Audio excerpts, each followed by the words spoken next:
Hey everybody, this is Rydo and we're back to Magic the Gathering Arena. Today is Monday, January 13th. You could probably tell that over the weekend I did no extra Magic playing, which is pretty much where we're going. So we have blue or red, and then lands, and then killing creatures. We're getting XP and gold for uncommon cards for every 1000 XP.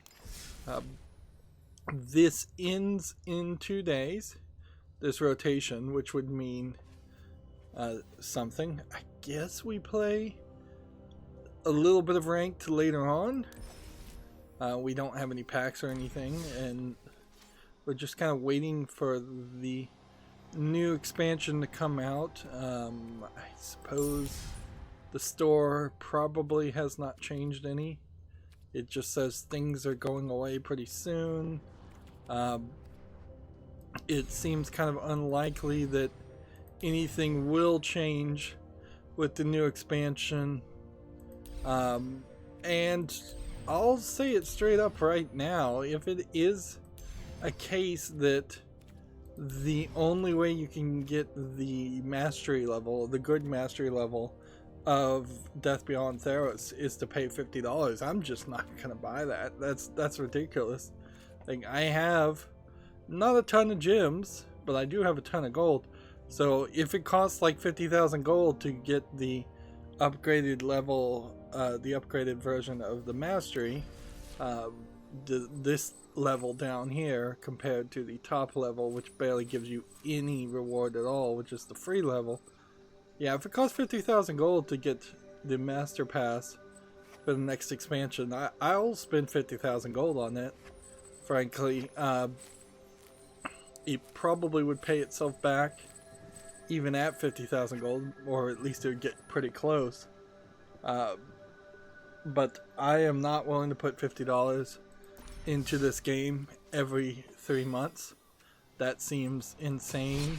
I know paper Magic is crazy expensive, but this is a digital game. They need to rethink their target audience. Meanwhile, this doesn't still say when it's going away, so you would think it's either right on the cusp of saying it's going to end in 48 hours, or this is going to be around when the new expansion comes out, and then we could do that and get 1,000 experience real quick, which would be better. It would also kind of ruin my concept of opening 50 packs, which frankly I could probably afford to open 70 packs at this point for the new expansion. I'm not sure the new expansion's really worth opening more than 50 packs, but it would ruin that concept if it does cost like 50,000 gold to do that. Let's see. Or even 40,000 gold. 40,000 gold probably be closer, equivalent to $50 worth of gameplay. So we've got blue, so that means we're going to play Azure Skies. This deck's particularly not that good, but again, 2 days, and then we do deck rebuilds, which means Wednesday should be it. Yeah, which is good. Not having a special day to do a special Magic Arena would be great.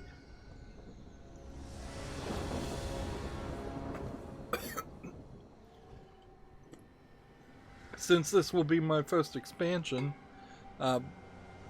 it does kind of behoove me to probably be awake a little earlier than I normally am. I'm starting pretty late today, and see if the new expansions come out at like a 6 a.m. Eastern time or right at midnight. Honestly, I felt like that was probably the one of the big mistakes of Hearthstone, is that they seem to kind of have this 6 a.m. Central Time release reset, which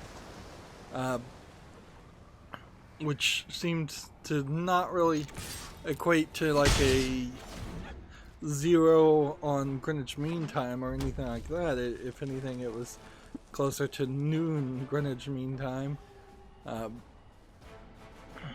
which would equate to 6, 7, maybe 5 in the morning for people in North America, or the Americas in general.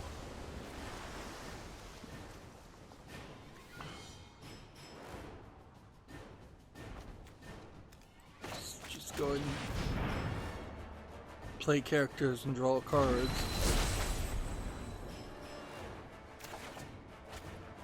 So you have to play this Jace Windu fairly close to the vest. Is what I've kind of come to realize. Is that there really isn't a great time to play this early. But then you also have to play it 4 turns effectively before you're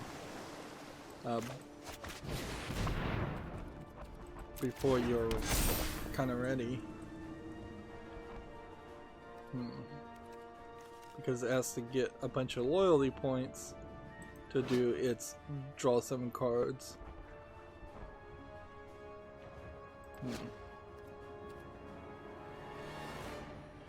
So yeah, if this new expansion came out at like midnight, that would be great. That I would be more likely to be awake at midnight than anything else. So let's quickly go over the accountability section of my videos, which I've just literally called it that. I was uploading videos all weekend, so I used that as a flimsy excuse to not really play any games. My server messed up, but then I found out that I changed the power cords and the SATA cord on the drive, thinking that some of those might be the problem. Doesn't seem like either of those were actually the problem. It seems like the replacement hard drive that I put in there is just kind of failing. I don't know if maybe it's the port itself or if it is actually the drive. And I thought that was going to be that, and that the RAID array was just going to crash, like, and burn, and that would be the end of all the data, and I'd just have to rebuild everything and start over from scratch yet again. But I found that if you rebooted the computer, it gave me about 2 minutes before it gave up and failed, and changed one of the settings. There's a fail mode equals wait that apparently is set by default. I changed that to fail mode equals continue because it was running into errors and then it was just kind of stopping. I also very briefly told it very quickly in that 2-minute window before it was going to fail and stop. I did about 3 things and I'm not sure which actually helped it. I told it to associate the second spare hard drive in the RAID array, or at least a couple partitions of that, to use those to be mirrors and replacements, potential replacements of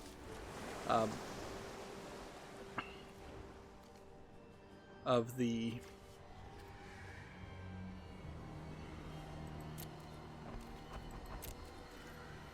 hard drive that was failing, which then started it down a process of having more replicas. And what's funny is it told me it can't do that the device was busy, which seems weird, and then it did it. So now now, like a day after I did that, it seems like the failing hard drive has just been by the RAID array completely determined to be completely unplugged from the computer. So it probably just failed completely. So it probably was a bad hard drive in the first place. It wouldn't be the first one of those that I've run into, for sure.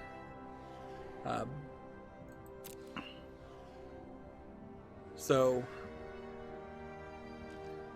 but even though that failing hard drive, which is the hard drive that was supposed to be the replacement to the hard drive. Alright, so we have 3, so we can do 3, 4, 5, 6, I believe. That would use everybody.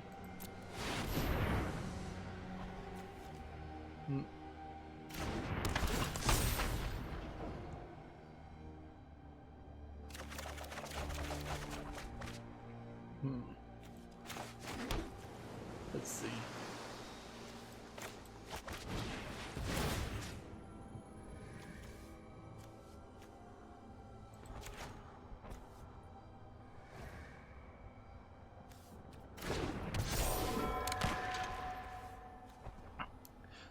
So the drive seems to be failing, but the RAID array itself seems to be fixing itself, resilvering and scrubbing, and the numbers are going up as far as the number of errors it's found, and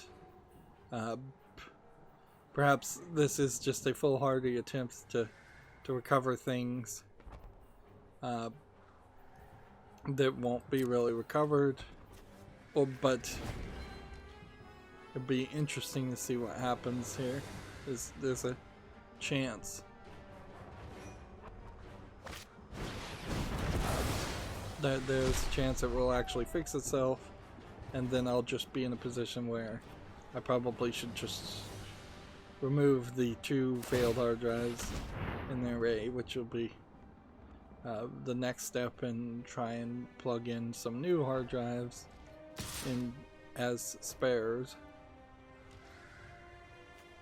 It seems to me like there is, since this is ZFS on Linux, seems like the hot spares don't actually automatically work, which is crazy, but that does seem to be the case. It seems like they don't actually automatically try to replace things.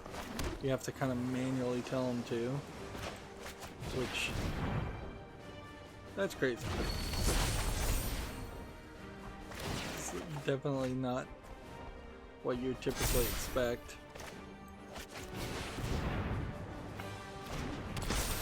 The one thing I'll say good about this deck in this game, playing blue, is that if you have a daily quest that says play a bunch of blue cards, odds are high. Like, let's face it, odds are going to be high that you will play a bunch of blue cards in one game. The other thing I did, besides by more miracle than skill, getting my server in a situation where it might actually fix itself, I took, for the most part, a break away from programming my electronic digital sign that I'm building, and decided to instead bang my head against a wall and try and learn how to do some 3D modeling to make a 3D print for it. And a couple of things happened that made that go like exceedingly well. And honestly, the first day was just incredibly frustrating, incredibly irritating, and basically no progress had been made, other than the fact, and this was a key factor, is that the components I am using already have 3D models available for download.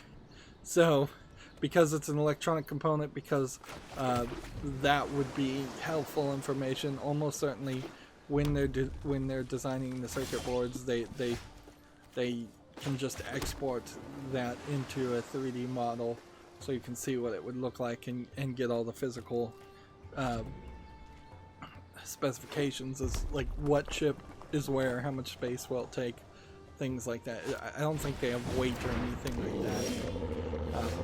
Unfortunately, those 3D models for the electronic components also were incredibly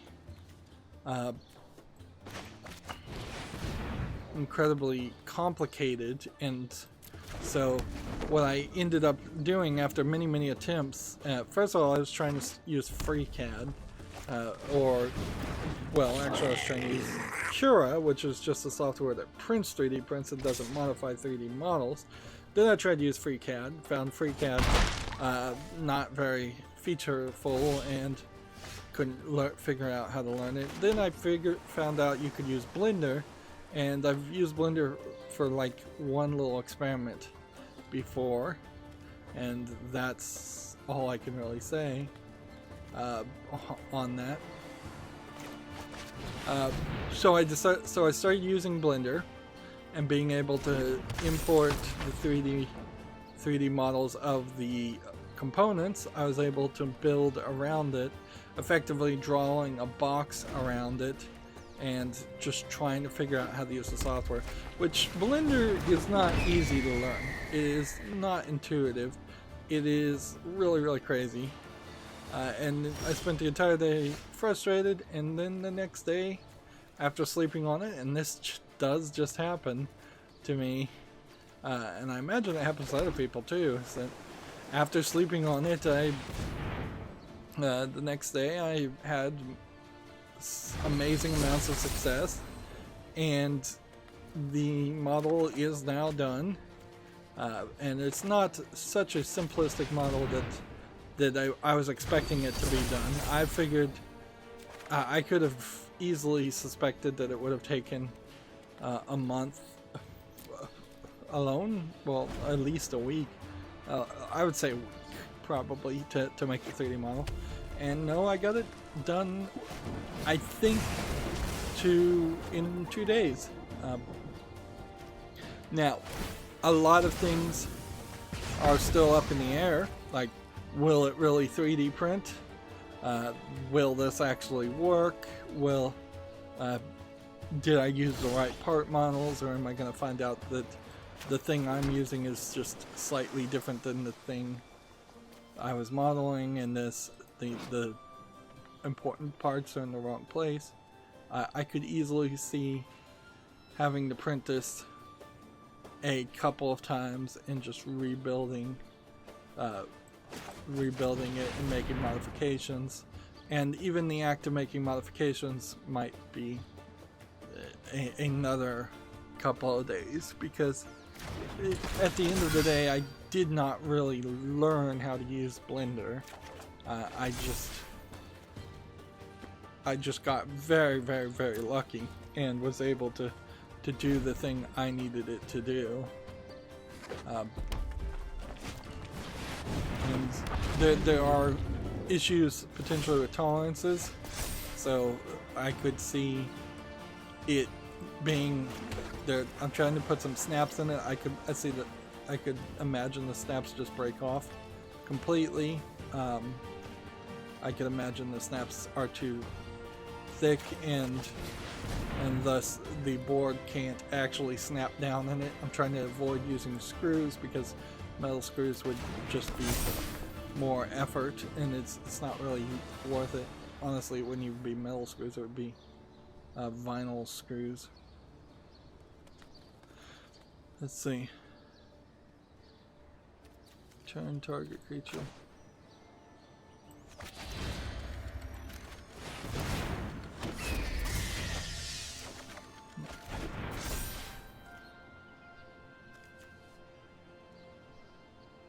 Let's see.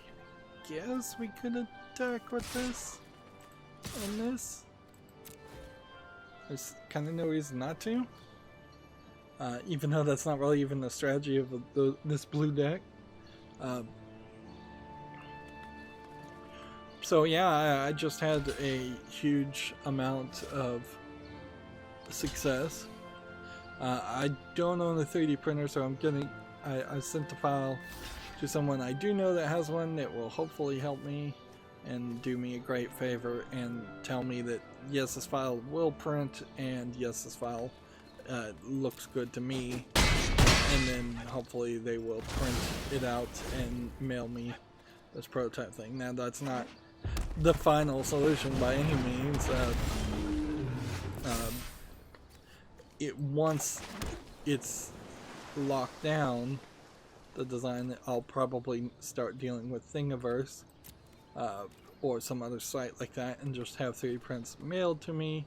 And then if I hit a point where I can meet the minimums, I would send the same 3D model and hope that that can be turned into a plastic injection molded cast and have like 10,000 of this plastic piece injection molded, and that would be incredibly cheaper.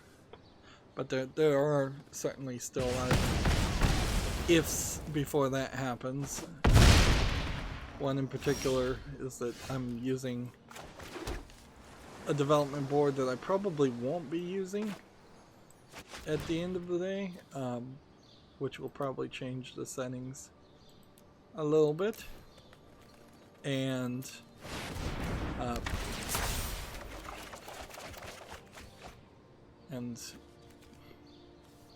there's just a lot of questions up in the air.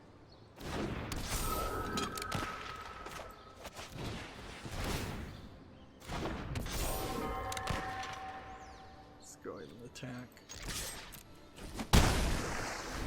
And I still have a lot of programming I still need to do.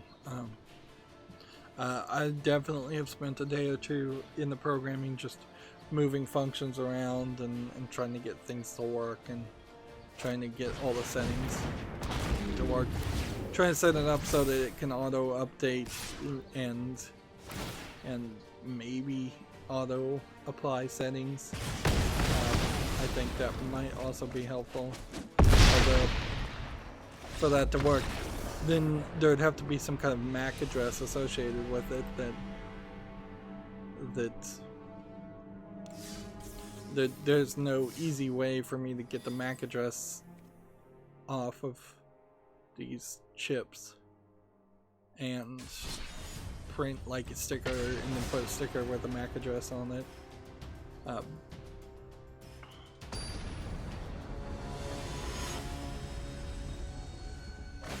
At least as far as I can tell.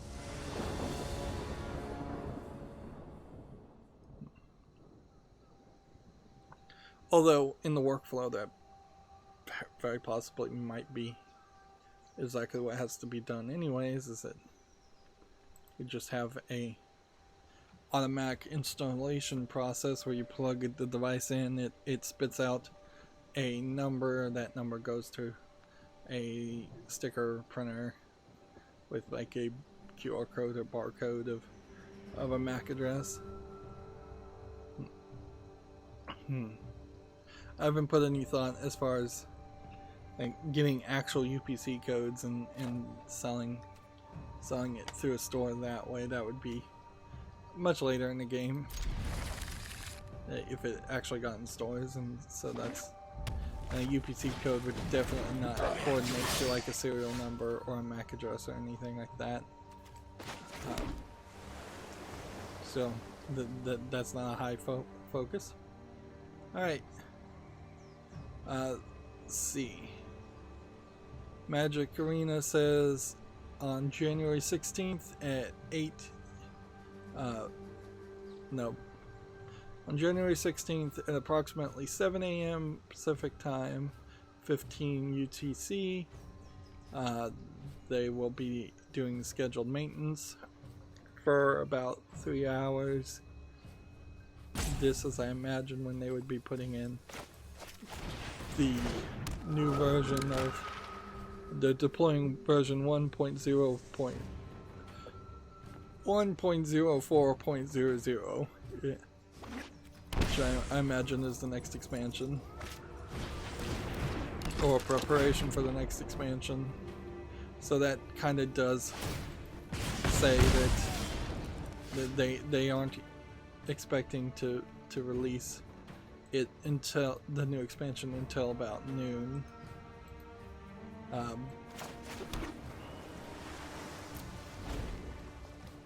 Which kind of sucks.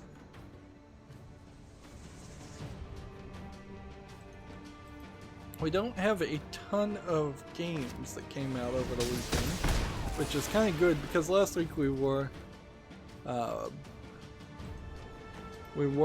last week falling further behind every stream.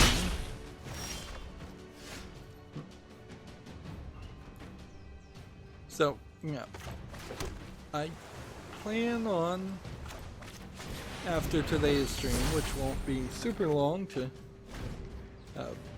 to take a little bit of a break, and then I've still got some scheduling, some uploading to do, and the uploading is a good excuse to get back to some programming.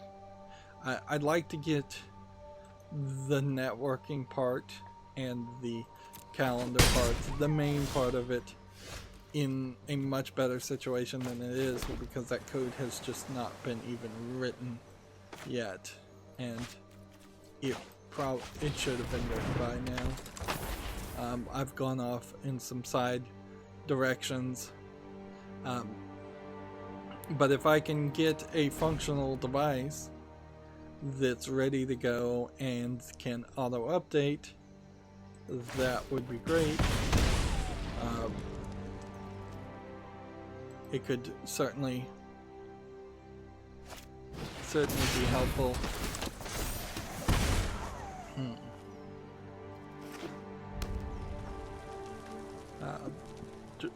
Because that means I could deploy some of these and see how they're practically being used, if it, and give them to people and say, hey, test this out for me. That's where the valuable feedback will be. That's where potential feature requests will be, and as long as the updates can work, that would be great. Alright, well, this sucks. Oops. This.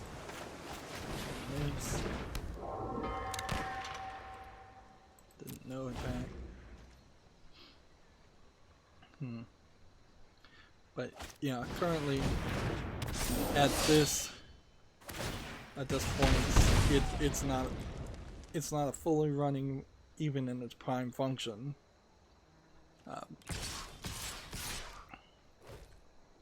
Which is a problem.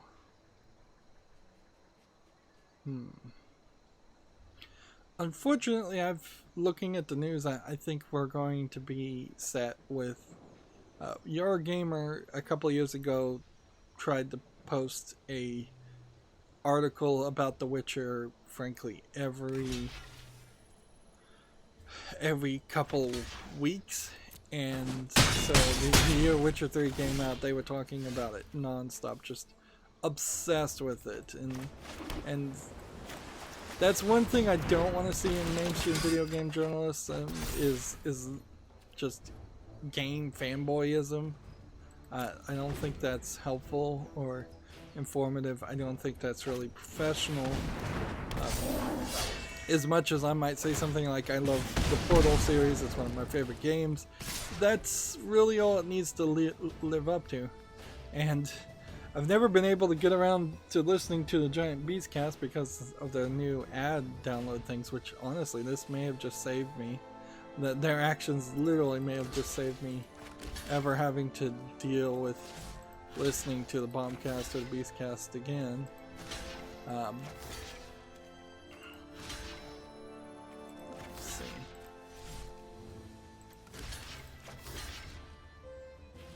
Let's see, what do we want to do here? Probably doesn't matter what we do.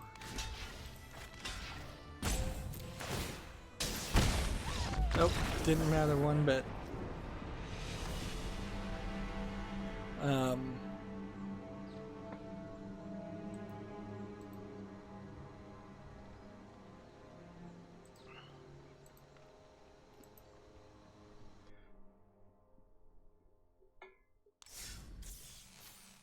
Yeah, I forget what I was even talking about.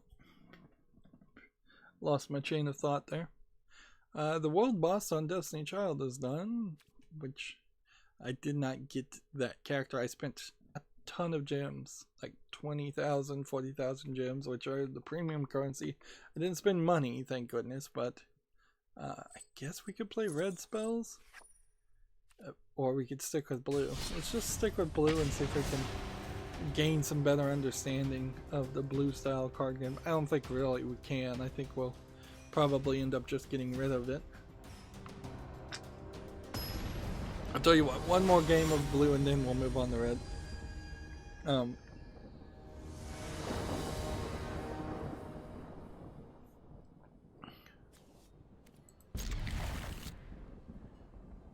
Yeah, we don't have a ton of news.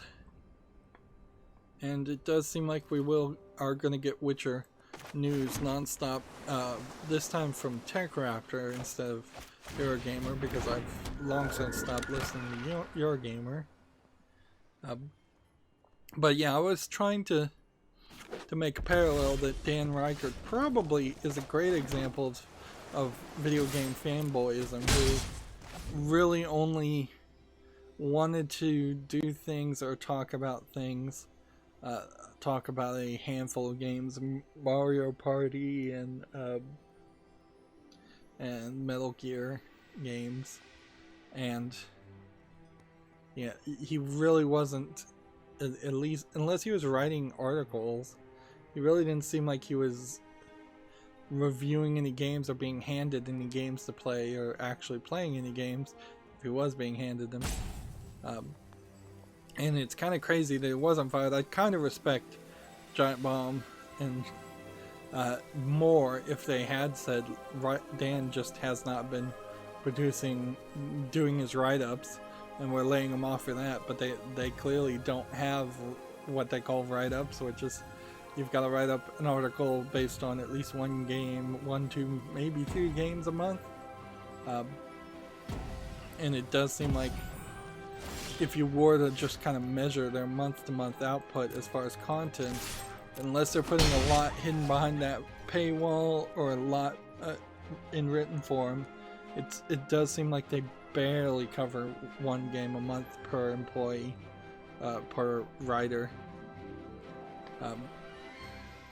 And that even makes their podcasts really fall apart, because when they ask what people have been playing a lot of weeks, it's like, we haven't been playing anything, or we've been playing the same game we were playing the week before. Now, of course, this is the pot calling the kettle black at this point, because it's been probably over a month's time since I've played any games, and I need to get back into the habit badly.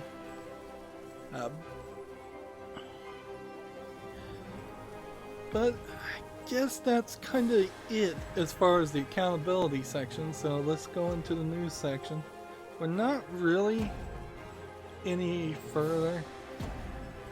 Not really any further as far as the news. I guess in general also, I'm just saying, I spent a lot of time also letting Netflix run in the background, trying to relax a little bit, and I'm gonna have to jump in there and watch the Witcher series. Although I would highly encourage everybody to watch this series that's back on Netflix called Remind, RE:MIND. It's a kind of mystery game, mystery series where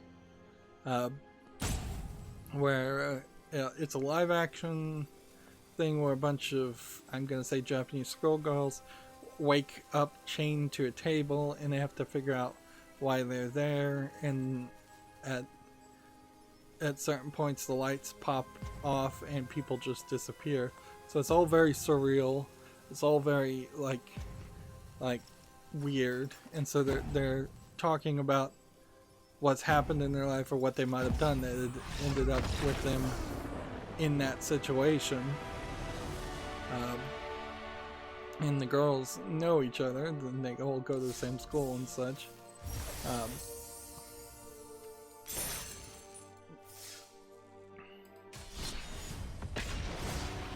So yeah,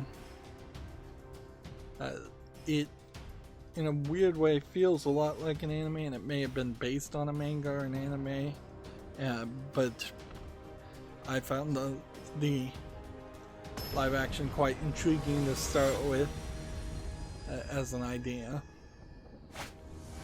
And it is certainly a show you would not see typically.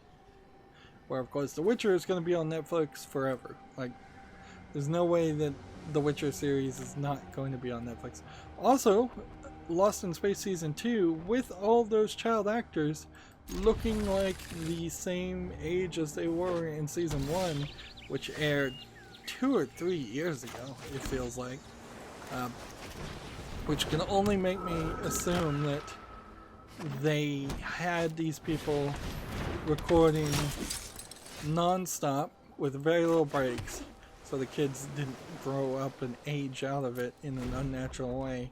And then Lost in Space just required a ton of CGI,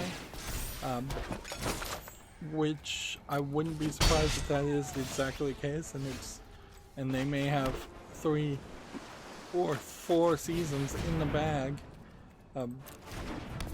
It is also, I guess, kind of fair to say that the Lost in Space series on Netflix was before the Stranger Things series on Netflix.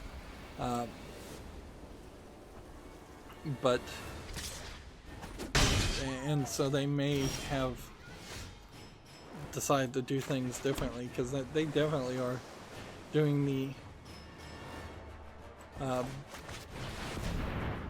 pushing Stranger Things as fast as possible so that the kids are not completely aged out of being viable characters in their own story. And if they were gonna do a Stranger Things season 4, which I doubt they will,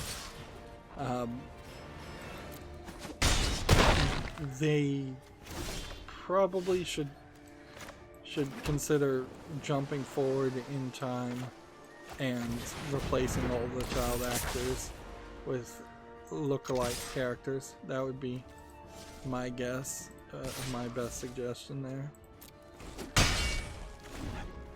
Is get rid of the kid actors, but then I'm not sure people would like that. And honestly, I felt like Stranger Things was just more Stranger Things, and I think Stranger Things 4 would probably be the same. They did tease a 4th season. They probably should just like stop.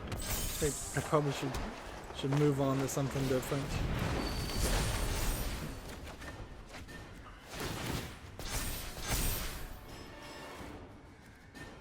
How are these guys not being blocked by me? That is my question.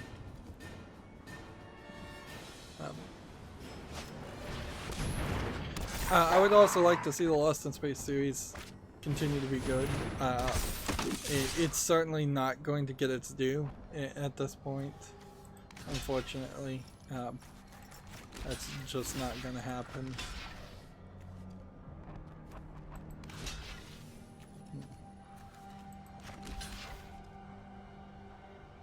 There we go.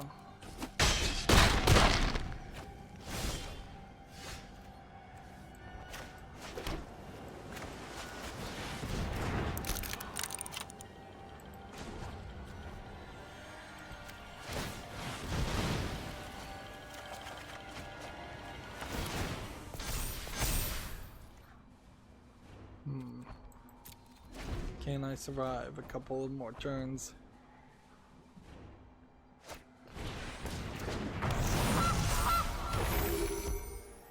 Honestly, I feel like Netflix really has yet to prove itself as being a great curator of long-term media. I think there is probably an argument to be said that they can fund a movie as well as any movie production company, which is probably not saying a lot. But as far as anything that you would describe as a 4 or 5 season series, I'm not sure that they can really do that.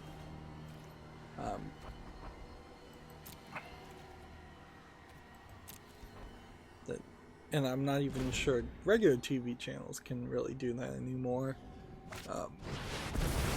Unless you're doing something that's like a CSI or something like that, then all those inevitably work fine, but everything else is kind of crazy.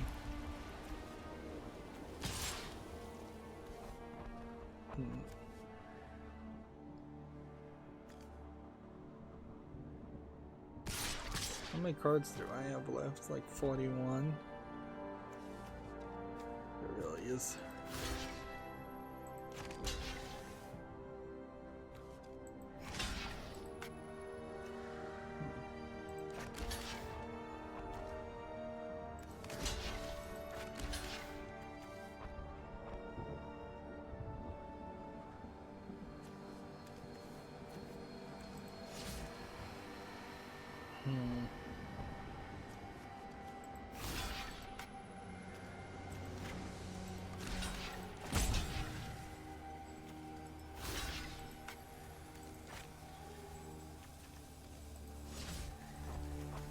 So we gotta block this, and then I'm gonna block this. Well then, fine, we'll do that. It's probably the best we can do.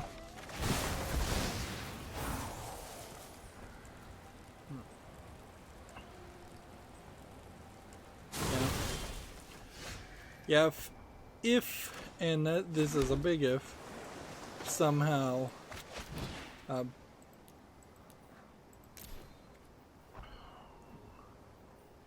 that's not right. I can only do 7.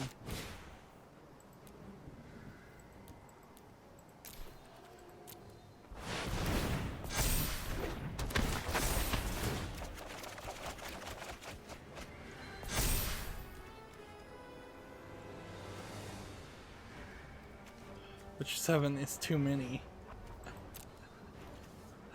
So, oops on that one.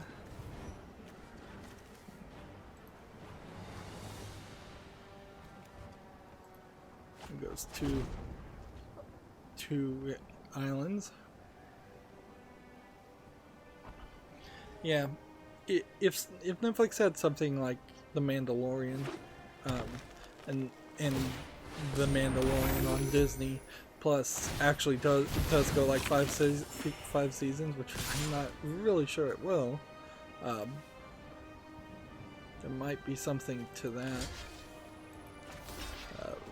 but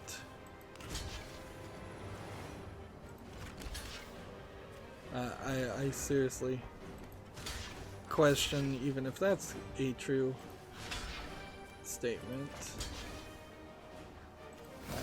There we go. All the blocks still won't be good enough. Still gonna lose. If they went a 5 seasons Twilight Zone, which CBS Interactive has Twilight Zone, and that doesn't seem like that's going anywhere.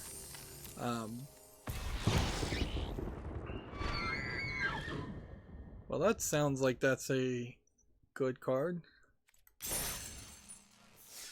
Suppose we could take a break here and let's just see what we are actually missing. Not collected in Throwing a Veil Drain.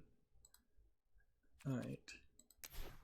Things we are totally missing in Throwing a Veil Drain. Seems to be we're hitting about 7 cards per color, which there's 6 color classes, right? No, it's not even that much, because there's 6 here, and that's it. Like, there's 6 cards, so it's 12 per page. 12, 24, 36, 48. 48 cards are the only cards I'm missing. I have probably enough wild cards where I could craft a lot of these if I wanted to, and have at least one of everything. Meanwhile, is there a way to get the number of copies you have? Doesn't seem like it. There are still a decent number of cards though that I don't have 4 copies of. I'm not sure you really need a 4 stack of all these cards though. In a lot of cases, these are just cards that you wanted one of to play with. But then in other cases, if I was expecting a long-term strategy playing Taste of Death, I probably would want more Tastes of Death. Although in my current black deck, that is my most winning deck, having more than one Taste of Death may not really even be helpful. It's not a strategy card that would be super useful. Now, if somebody had crafted very early Oko and made 4 of those with wild cards, they would be also sorely upset about that. But yeah, we mostly have everything. And if I was to then also look at where we are as far as every other previous set, which have not been a focus at all, I am getting wild cards from other expansions, or I got cards from just beginning the game. That there is a decent number of cards here that I don't think you'd want to come back and fill in things. I saw a Planeswalker, and that's an interesting question. Like, here's a Planeswalker from Core 20.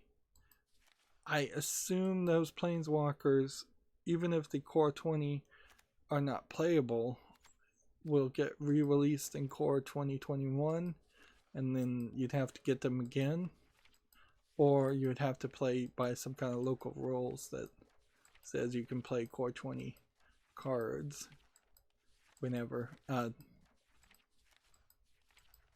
which Pioneer certainly is the new rule system that they're going with to replace Modern, which even Modern, despite its name, is not so modern. We don't need to play Red, so let's just switch over to Out for Blood and start playing Ranked and move on.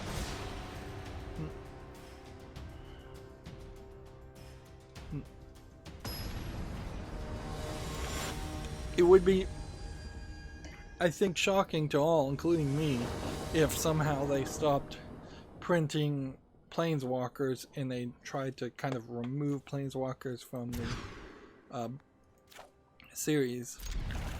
If you were going to do something like that, you would have to build it up. You would have to announce within a year that there's going to be major changes coming to Magic, and we're telling you the name of the next the expansion a year from now. It's called Death of the Planeswalkers, and at that point all Planeswalkers cards are going to be phased out, which I don't think they want to get rid of the Planeswalker mechanic as it is. I could see maybe even making a gameplay mode where Planeswalkers aren't allowed, but I would say frankly, you'd probably do better getting rid of all of the non-Planeswalker cards and having a new style of Magic where it's only Planeswalkers, better than getting rid of the Planeswalkers, because they are the newer concept. And because they're the newer concept, they've been improved upon as far as their mechanics quite a bit. And by that I mean these loyalty points on a Planeswalker are actual health points that hold on in between turns, where all of these creatures, if they take damage but don't die, get fully healed at the end of the turn, which is a concept that does not make any sense if you come in playing from something like Hearthstone, or if your game is mostly a digital game. So many new worlds, so many opportunities to get lost. And particularly if Magic stopped focusing on paper Magic and only was doing a digital thing, it becomes a lot easier to have more Planeswalker characters with more individual health things that are automatically calculated than in the real world, where you'd have to put like a loyalty counter on each character. So like 6 marbles effectively on this character and 3 on this character are little stones.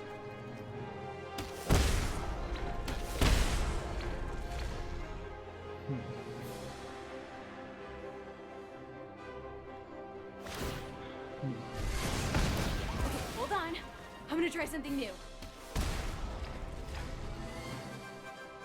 Opponent can't gain life. Darn it. Well, that is going to hurt my strategy somewhat. If I can't gain life, but say only slightly.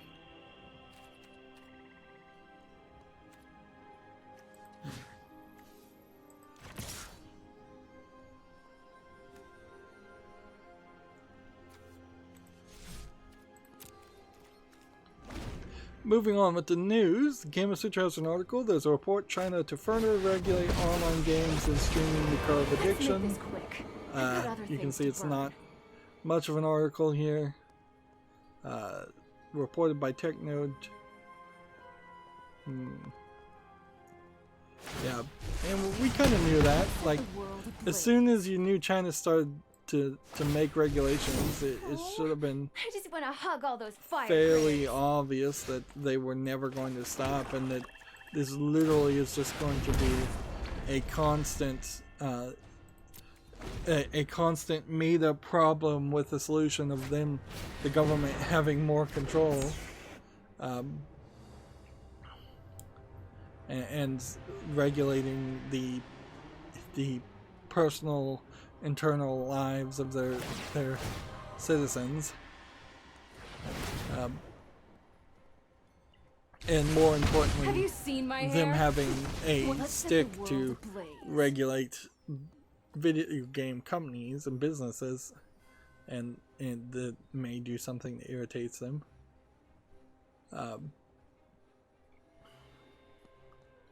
Now, there's been like one story in Japan of somebody kind of talking about gaming addiction, but it's some mayor somewhere. I just want to hug all those fire critters. It's not really a big deal, as far as I can tell.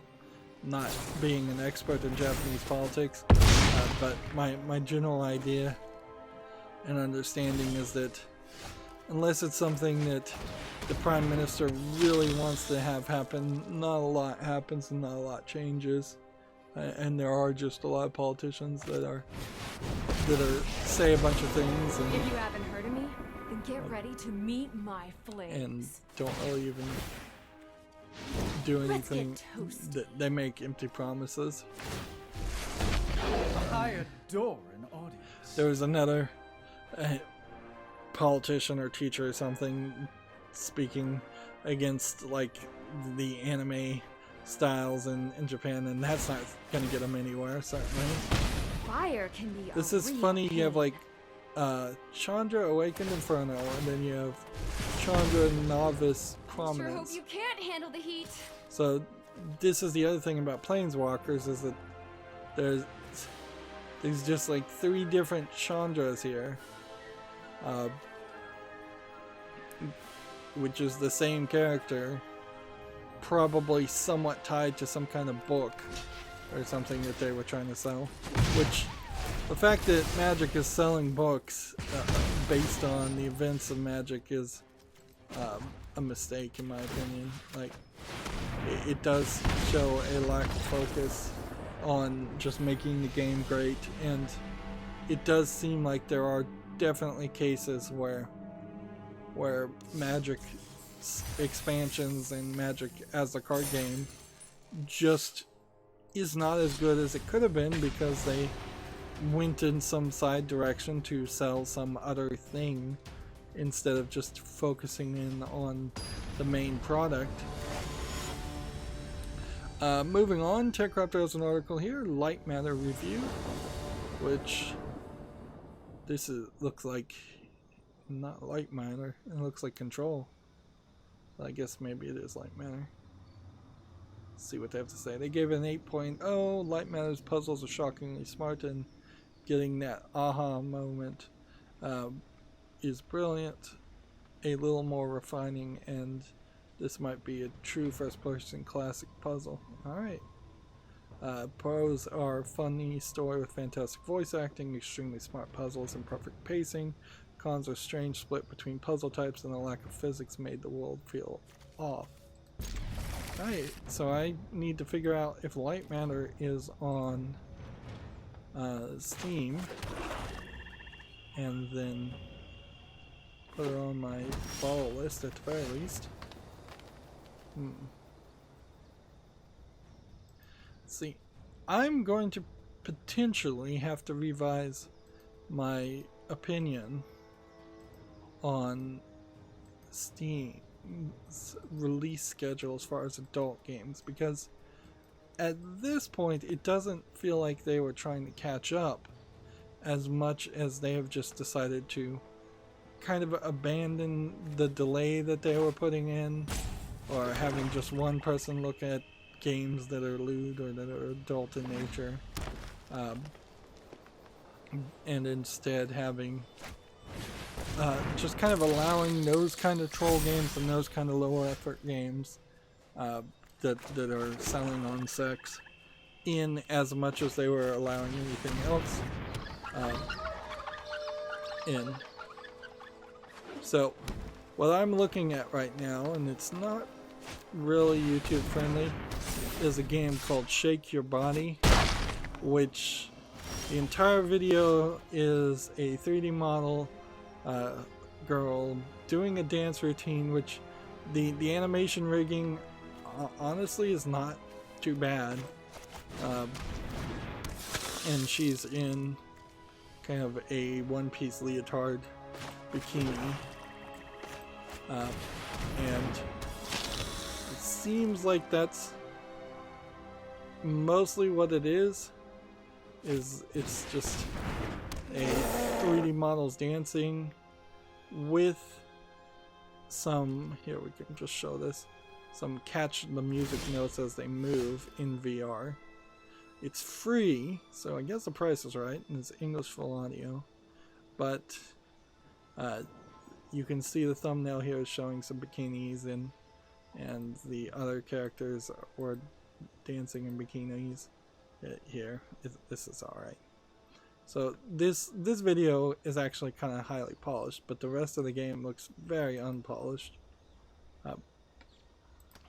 But again, what I find most interesting about that is it does seem to be an indication that there is no holds being barred, or very fewer holds being barred at this point for adult games, because we're just getting them out at any random point instead of usually on a Friday in big batches. I suppose it could be that there was a lot of things and so they're playing catch up. It could also be that there's just a ton of things getting released in general.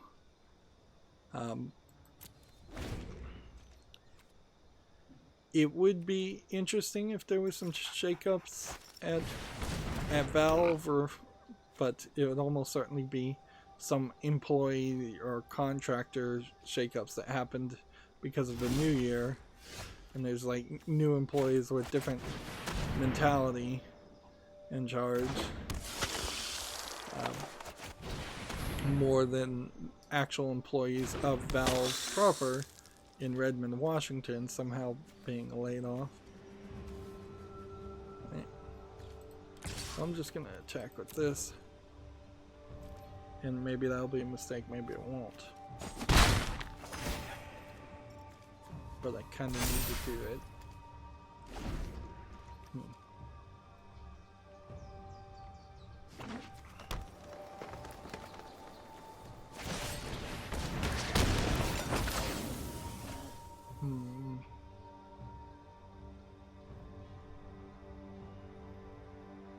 I can win still though if I can just get Bola Citadel on the field.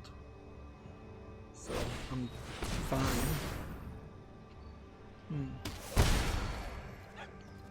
So yeah, that would definitely be different. It certainly would be different if every stream we've got just 1 or 2 adult games coming out. These all are gonna do a major amount of damage to me.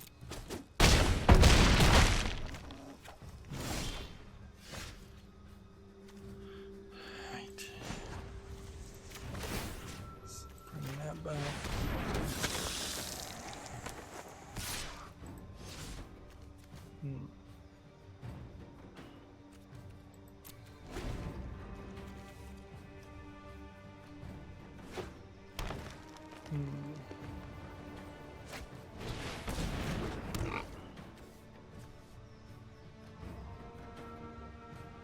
Problem here is I need 1 land. If I can get 1 swamp, I could play this. I could sacrifice this, this, and this.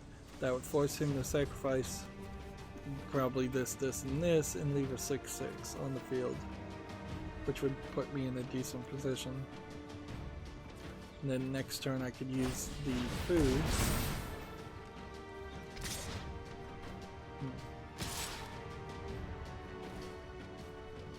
Okay.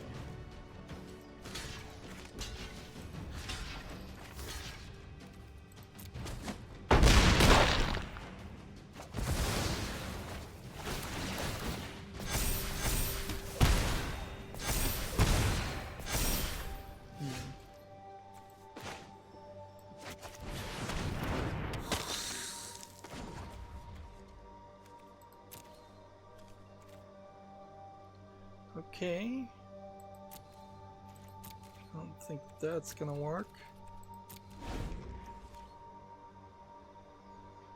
This is big enough now that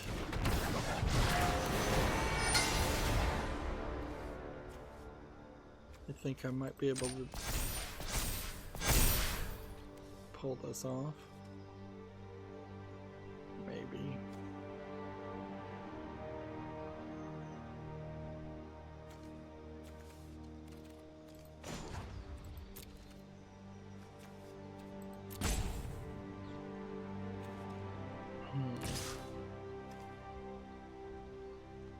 Yeah, ideally he will just attack with just 1.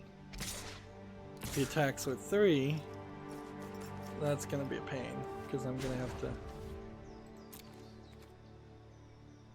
see.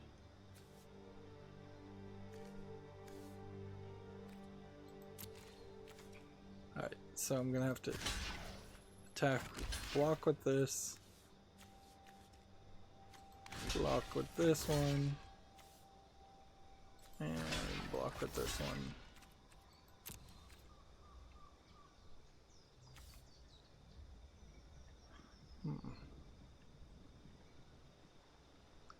Yeah, at best I can hope for a reset here.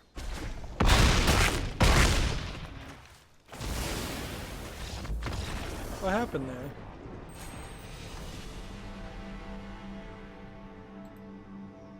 I don't know what just happened. I don't feel like I should have lost there. Interesting. And we're falling behind. We're not having a great day for rank play.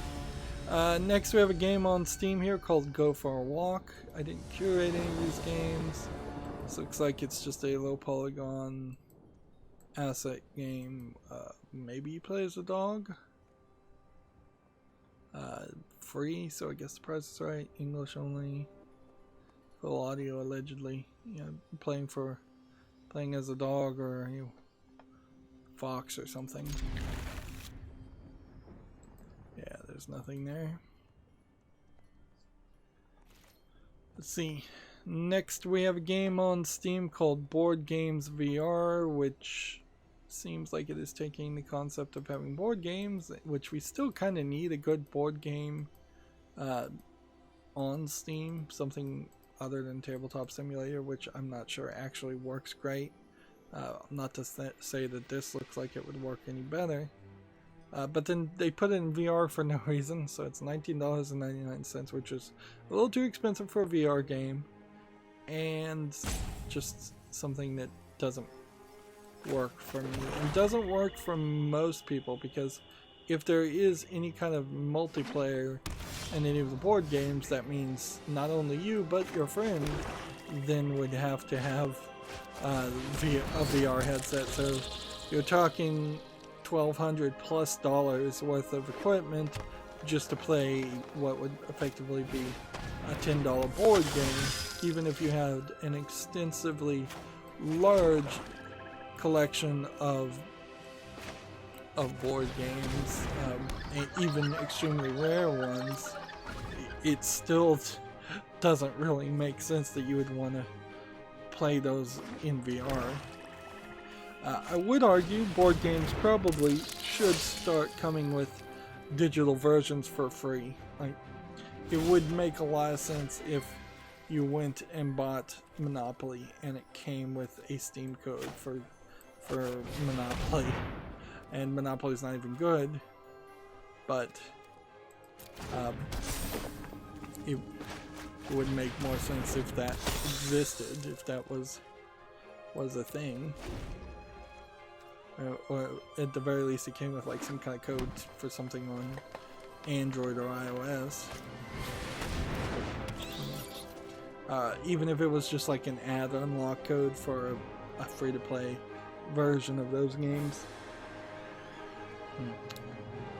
Moving on, we have Cave Quest on Steam, which is just a match 3 game. Which, if you like match 3 games, there's still plenty of them on Steam. $4.24. English and a bunch of languages. Not anything that interests me, unfortunately. Draw a card. And put that on the field. And put that on the field. We've got this. We should be able to win, because we can put this on the field and then put this on the field and play Bowl of Citadel towards our solution, our win solution.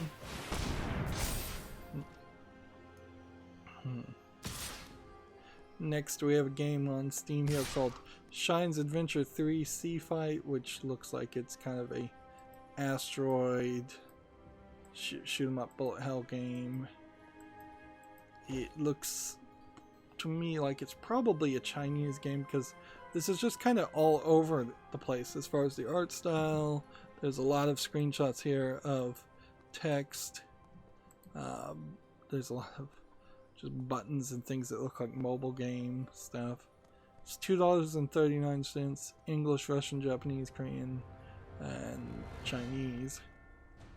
So might be a mobile port of a Chinese game, Japanese game, or Korean game, but certainly doesn't look great as far as the polish.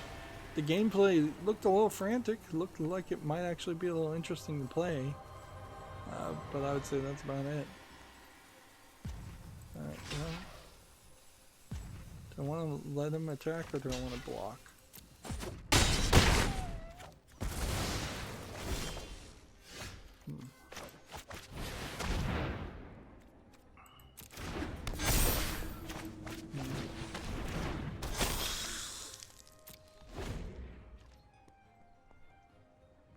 Next we have Toho Phantasm Dream, which seems to me like it's probably another one of those bullet hell witch shooter games from the Toho series, which I'm not sure is really a series or if it is just a concept of witches on brooms and bullet hell shoot 'em ups. Is there any actual gameplay being shown here, just a really small amount. I feel like a lot of these games might have just been in arcades, Japanese arcades, and that would probably make some more sense if this was just a pachinko type game. English is not supported, unfortunately. It's $8.39 and it's Chinese only, which is interesting. So I'm still not certain what Toho really means.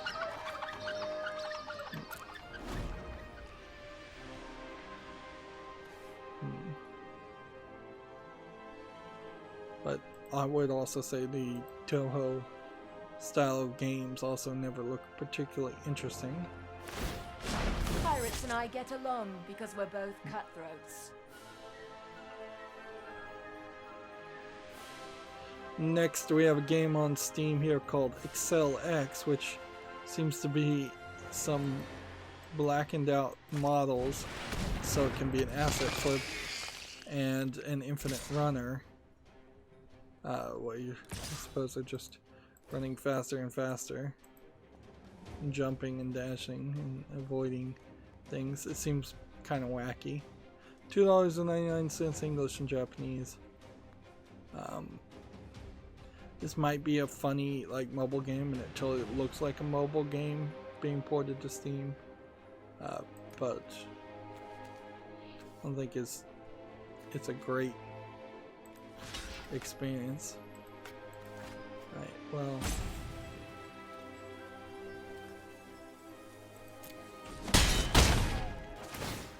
Keep your friends close. Kill your enemies. alright, so we play this, and then get rid of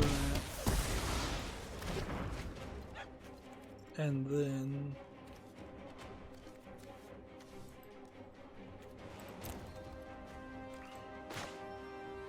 see. Sacrifice this for this one, and this one.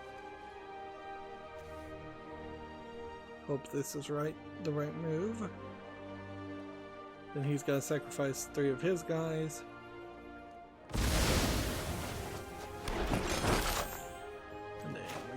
That back on the field and sacrifice one of those.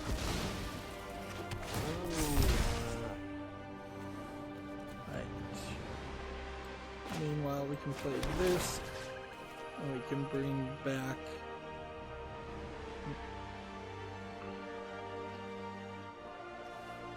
what do we want to bring back? This, I guess.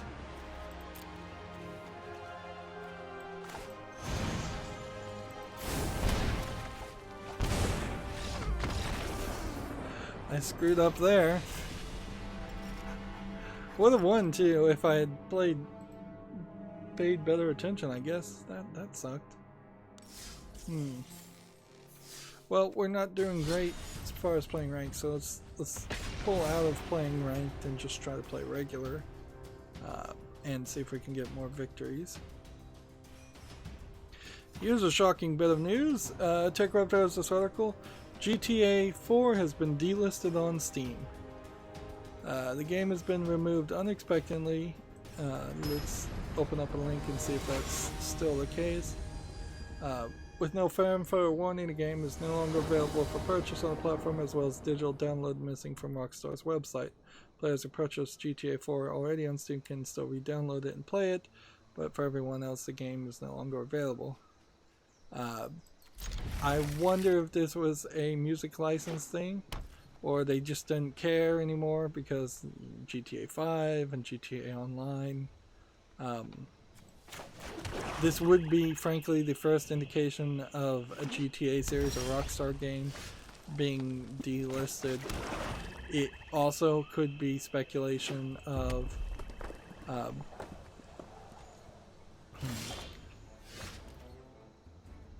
some kind of remaster or something like that.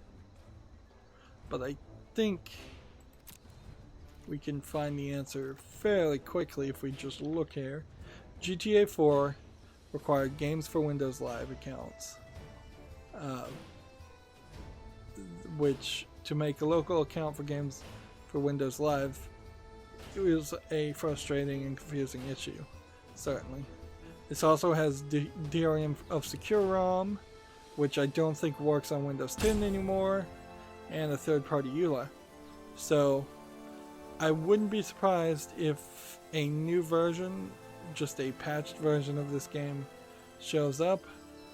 On the other hand, as much as I may have thought at some point I was going to cover GTA 4, it probably wasn't. I probably wasn't ever going to get around to it. Let's be honest.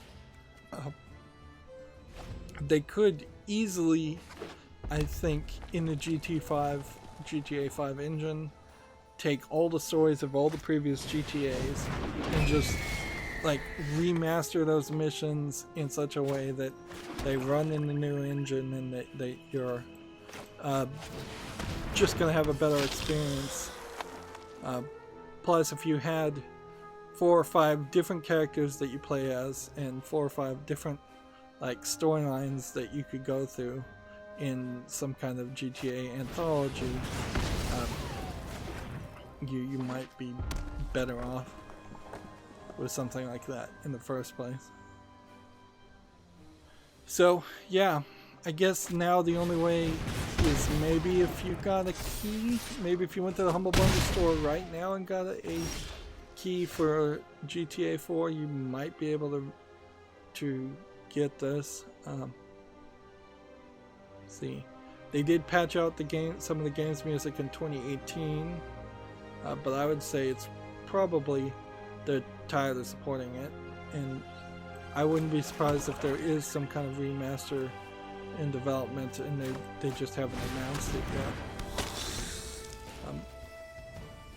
On the other hand, this might be some weird way of them announcing GTA 6, which I doubt.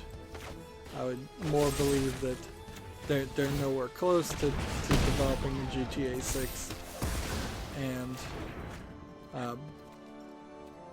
this is what they're doing in the meantime. I'd be fine with never playing the GTA games, though. You could easily play the Saints Row games and have, I think, a little bit more fun. It would be a hard argument to say, no, you really should play GTA over Saints Row, which takes themselves a little less seriously. Welcome. I'd like to see the story or experience the storylines, but really just the storylines, the main storylines of the GTA series, not all the busy work, not all the garbage.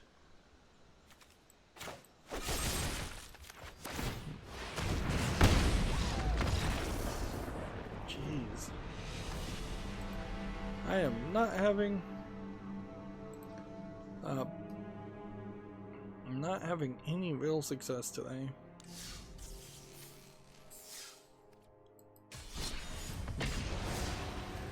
Check out, there's an article here. Tate Multimedia supports Australian wildfire victims, which Ubisoft Australia has also published that they have donated $30,000 to the Australian Red Cross. Bungie is supporting them. So Tate Media is the developer of Cow the Kangaroo Round 2, which that makes some sense. In the end, I think supporting the Australian wildfires might be one of the worst ways to support anything, because when you have extremely ridiculous conservative governments denying climate change, and that in part, at the very least, well, even though they did arrest several people that they claim have started wildfires, the dry conditions have definitely caused the wildfires to spread quite a lot more than they should. So It's a ridiculous argument to say, but it really is my opinion that Australia needs to get their house in order first. Otherwise, any money given to a charity is going to be probably less effective than you think it would be. In the same way that in the United States, and since I am from the United States, let me just put it on me. Like, the fact that the United States refuses to realize that people living alongside the Mississippi River are in floodplains and in danger, or the fact that we shouldn't build oil pipelines over natural preserves, and we shouldn't, just do several of the other things we do that are the beginnings of ecological disasters. The fact that the United States refuses to regulate and admit those things makes it like just not helpful. Palpative, I believe, is the word I'm looking for. It makes it a situation where organizations and charities can only fix problems that will, after the problems happen, and there's no one to stop the problems from happening again. California wildfires, same thing. The fact that they didn't regulate their, better regulate and control their, or perhaps deregulate their electricity companies. But when I mean regulate, I mean by having actual standards and forcing the power companies to actually not have unsafe wires lying around. It's a problem. And so the California wildfires, every fire season, is just going to happen again and again and again until the people are fed up and they demand actual government action, and the government actually gives them some action. In the Australia situation, it may very well be the case that they've just ruined their country completely, and the Australian outback was a harsh, mostly desert-like, almost completely inhabitable landmass to begin with, and it seems like it's just going to be more that so, and the humans and the animals in the area may just be driven off to mostly abandon the island or completely abandon the island, which that's certainly a stretch, but they've effectively done that already. They only really live on the coast. So yeah, I always say check out the charities you're donating. Make sure they're actually doing good. Donate directly. I will say that again. But also, when you have such a massive crisis, and the crisis was created, let's face it, by humans who were either starting wildfires or encouraged by politicians denying that it was getting hotter and drier, so that the wildfires weren't dangerous. I don't know how you fix that.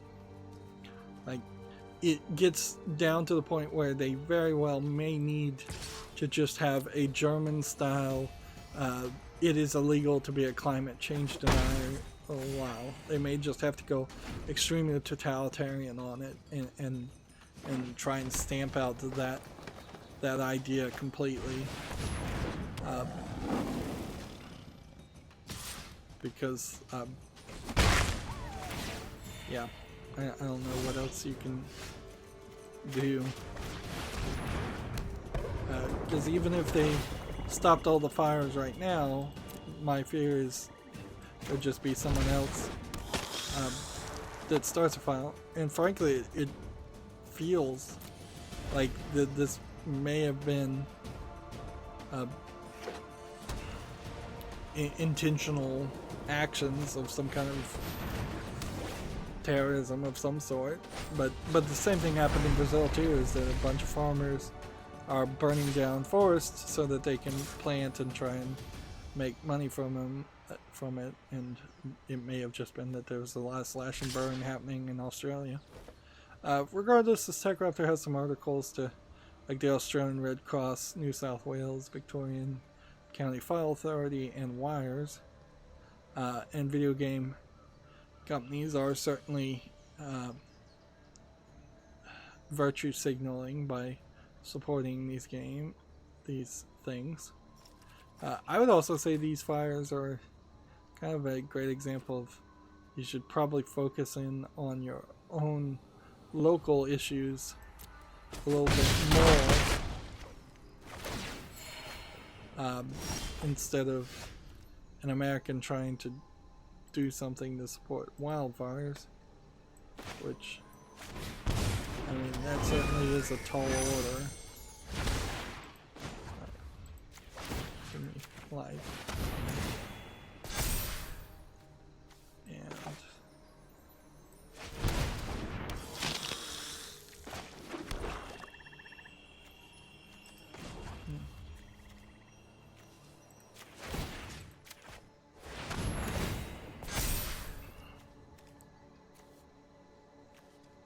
don't want to block.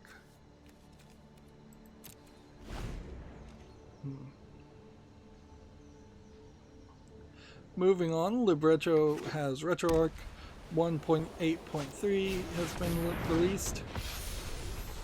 Big features: Angle brings OpenGL ES support to Xbox One and generic Direct3D 11 draw cards, which I guess means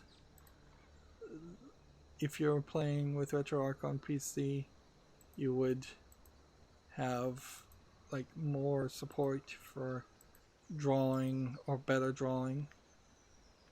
Angle seems to be a emulator. I haven't heard of this one. Is this? It's not Dolphin. Maybe Angle is to do the Wii U or something like that. Let's see. Angle is a middleware developed by Google that serves as an OpenGL compatibility layer.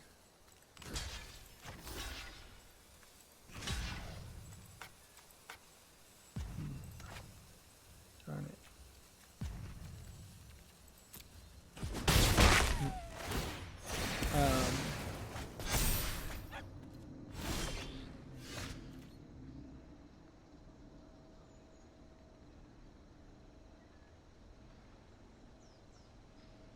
It allows RetroArch to run OpenGL cores on the Xbox One. Also, what it's saying is that if you have RetroArch installed on an Xbox One, which probably is not an easy thing to do, if I was to guess, then Angle opens up a world of possibilities. As far as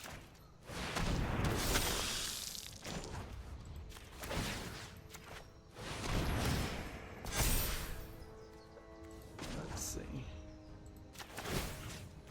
what do we want?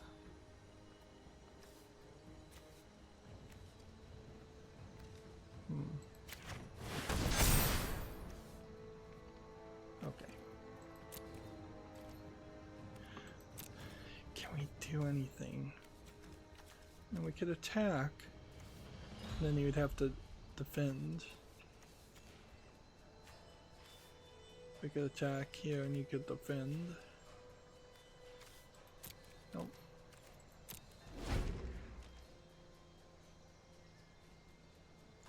Says what are the use cases for Angle instead of regular OpenGL? Well, it works for universal Windows platforms and certain graphics card.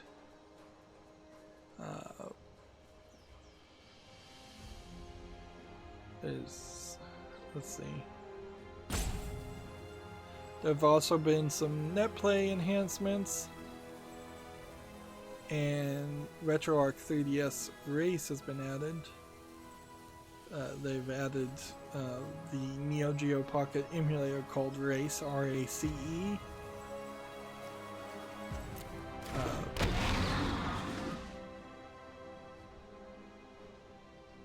Open Dingus, DINGUX, is now a supported platform in the future. I have no idea what this is supposed to be, though. I have no idea what that is. Yeah, some kind of Linux, if I was to guess.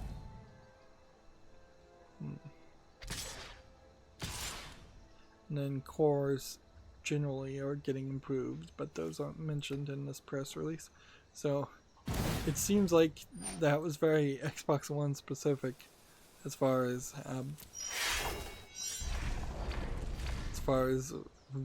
this most recent update, RetroArch. And certainly if you're just running RetroArch and LibRetro on a Raspberry Pi, you're probably not going to see any improvements ever.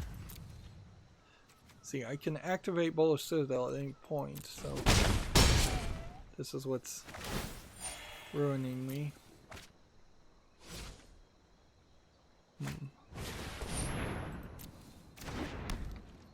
Moving on, Gamasutra has an article. Awesome Games Done Quick 2020 raises $3.13 million for charity. This was the Prevent Cancer Foundation, breaking their record by over $100,000. So yeah, the Awesome Games Done Quick does seem like it is doing a decent job as far as maintaining their growth.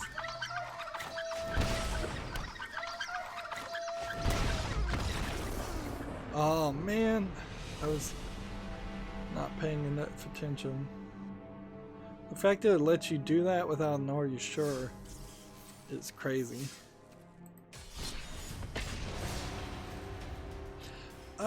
I guess I'll say Awesome Games Done Quick is doing fine. It does seem like it is gotten a little bit more corporate and a little bit less like homegrown and fun. And it does seem like after you've done 3 or 4 years of seeing all the Awesome Games Done Quick, you've probably seen all the games you want to see. And there is definitely a struggle for them to speedrun games or find new games to speedrun that are entertaining and new, and not just do the same like Metroid speedruns over and over again, or Zelda games speedruns, or Super Mario Bros. World speedruns.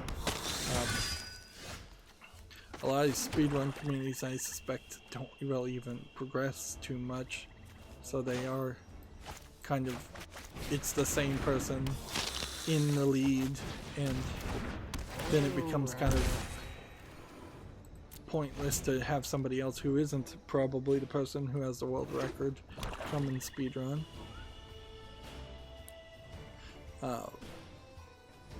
Moving on, TechRaptor has an article. Solomon Program is the tentative name of Konami's next game, and by the looks of it, this looks like a demon with a spear, if I was to guess. So Solomon would be King Solomon, the wise king, who I think also sometimes didn't always listen to the Judeo-Christian God and got in trouble, is my general remembrance. Here's another picture, and you can see this definitely is a demon. But then you have this anime character here, which probably means that, if I was to guess, this is some anime-based story where you are game where you are controlling a legion or an army of demons, and this is probably the Solomon character, and it's probably a turn-based positioning strategy game, if I was to guess. But that is a lot of speculation on just one image and a tentative name.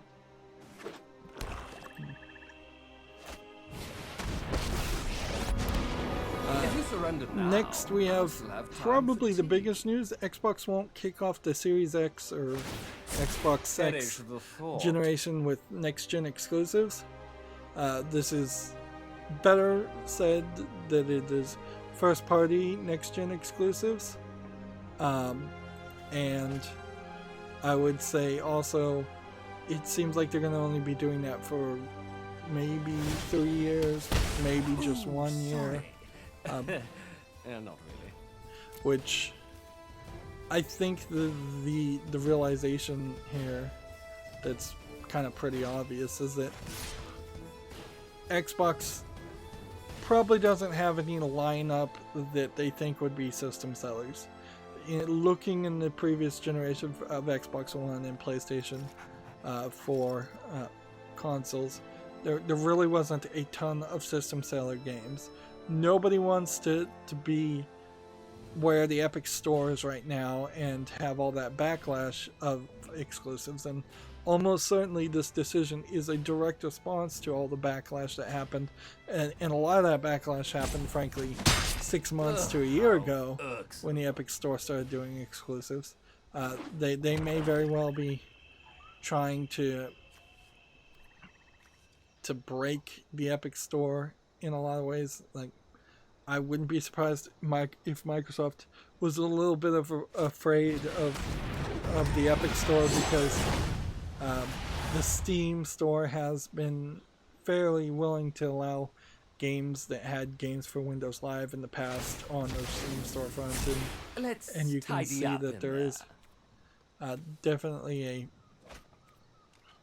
a perspective to Microsoft where Steam is okay, but Epic could be a problem. In particular, like, unless Microsoft wants to make a competitor to the Unreal Engine, they really don't want to see the Epic Store become so powerful that it has major sway over the comings and goings of the Microsoft, of the Xbox world marketplace. Like, if somehow the Unreal Engine said, we're going to charge twice as much, or we're not going to allow Unreal Engine games on the Xbox Series X, that could be a major problem, and probably a lawsuit. So instead, they kind of are just admitting what I think people already knew, which is that the Series X is just going to be a power upgrade, just a newer version of the Xbox One, and so they are just going to try and have a situation where they perhaps even annually just put out a new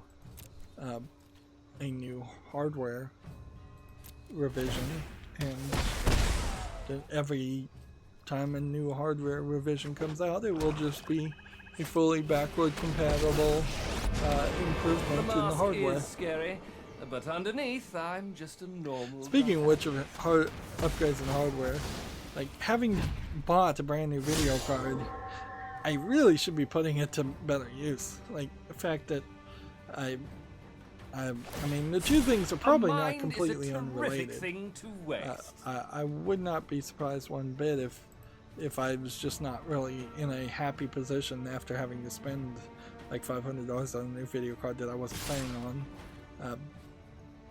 So that unhappy position very possibly affected my desire to play games in a way. Like, there definitely were situations in the past where I've been unhappy working a job or at school, and even though you would think that I would turn to video games as a outlet, it often doesn't turn out to be the case, because if I'm not in a good mood, I typically don't want to play a game. I'd rather just kind of stew or turn my brain off and do something else. I don't think you'll be needing that. Man, this guy is just wrecking me. But I wrecked myself too. I just never had mana. Alright. let's see. I'm gonna leave the Magic Arena State of Game article until the end of the stream. That way I can save it or skip it. Game of Sutra has an article here. Control and Death Stranding lead the nominations for the 2020 DICE Awards. Which, let's see, when is that happening? February 13th, 2019. So here's a list. Let me just show you quickly. For Outstanding Achievement in Art Direction, they have 5 games. For Outstanding Achievement in Audio Design, they have 5 games. For Outstanding Technical, they have 5 games. Seems like it is pretty much the same games. It is kind of weird to be giving out awards, Game of the Year awards in February, but it kind of does work. Also, it makes some sense. We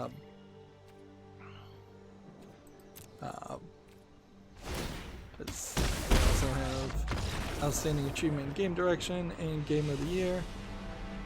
I believe Olivia Munn is going to be one of the presenters at this year's DICE Awards, or one of the hosts, which it's been a while since I've seen her do anything, and it does seem like she and a lot of the old X-Play people, which, man, they're just completely out of the video game industry, almost all of them, which I'm not sure how in the video game industry they were to begin with. It really is kind of crazy though, how much has just happened over the past 10 years or so with G4, X-Play Revision 3, an entire generation of games getting coverage on like reasonably easy to see channels of some sort or media of some sort, and then that kind of all drying up and disappearing to the point where G4 I think turned into Spike TV and eventually just turned into the Paramount network, and all they show is a bunch of bar rescue, and I don't think anything else of any worth mention. Let's see.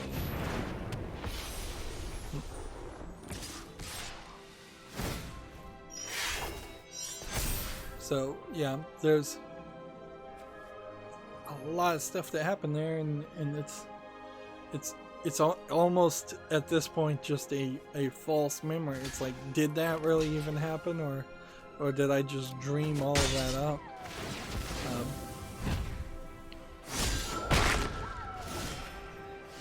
Because it's so long ago.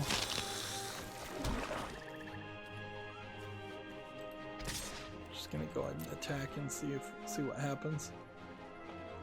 Gematsu has an article here for the PC, PS4, and Xbox One. Sword Art Online, Alice Asian Lycross, Asuna, and Alice co-sleeping scenes. Increase your bonds with each character to prompt co-sleeping events in game. So these are kind of romance / lewd scenes that you get if you go down the right romance path. It'll be interesting to see if these end up staying in the PS4, but they seem kind of simplistic here too. And the fact that this is getting pushed, it does kind of show that the game itself is not that interesting. It looks like it is just kind of a visual novel. Conversation that happens with these characters. I don't know this character at all, so she seems new, and this I guess is Asuna, but Asuna usually looks more like a redhead to me, so alright.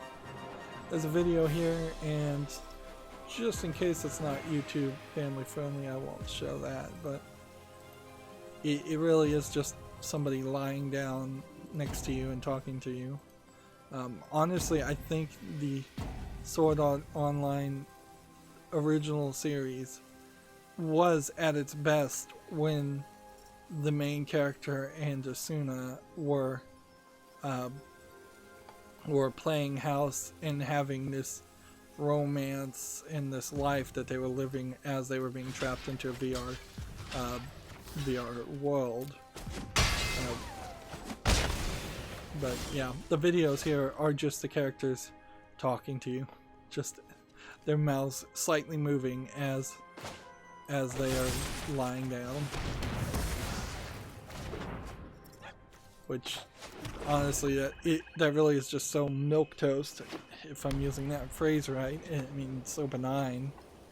It's nothing. I would have, if I was a parent, I would really have no problem with a 10 or 11-year-old seeing that scene and just being like, yeah, they're lying down and talking to each other. That's pretty much all they're doing.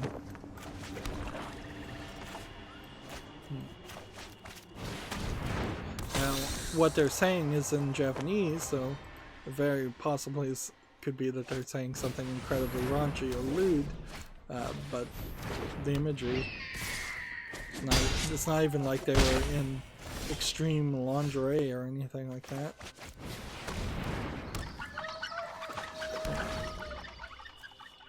Right, so I've got all the mana I need, but I can't really do anything, so you're gonna take me out in one turn.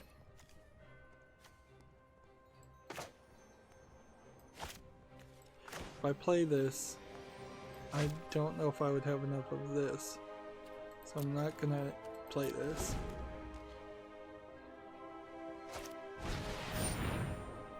And then do this.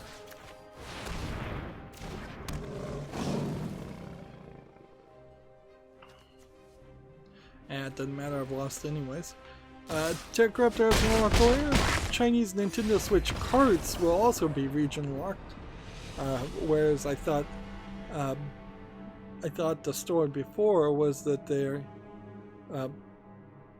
that the consoles would be region locked and have their own eShop, which makes sense, but also the games themselves will be region locked, so everything's gonna be region locked.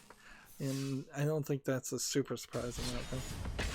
I had a weird dream where I was playing some kind of Switch game that was like a Mario 2D kind of Mario World game, but you started every level with just one heart of life, and you had to get like 5 pieces of black star fragments to get another life, and there was a lot of platforming and maneuvering to get from point A to point B to get these black pieces to get more life that was really only usable in that level, which as a concept in a dream would definitely be kind of like an expert level of playing Mario, where you're starting low, then have to get bigger. It's not too far off the most recent Mario game where you start with 3 hearts and then you can find a big heart and get to 6, but they usually you start with 3 instead of just 1, and 1 big heart instead of like 5 fragments of a big heart to get a single heart would be really difficult. And certainly in Zelda you find heart pieces to expand your life, but again, you don't start with 1, and you expand your life permanently, not temporarily in that level, which if you really were going to have something like that, then that means each level would have to be particularly difficult, that you would need to do that or want to do that, and it would be quite a struggle to beat each level. It would be almost the opposite of what a 3D Mario game concept is now, where you jump in a level and fairly quickly, within 20 minutes, you've probably figured out a way to find at least 1 star. Where if you really have to struggle to get to the exit, that would be a different type of game. Maybe not a better type of game, almost certainly not a better type of game for many people.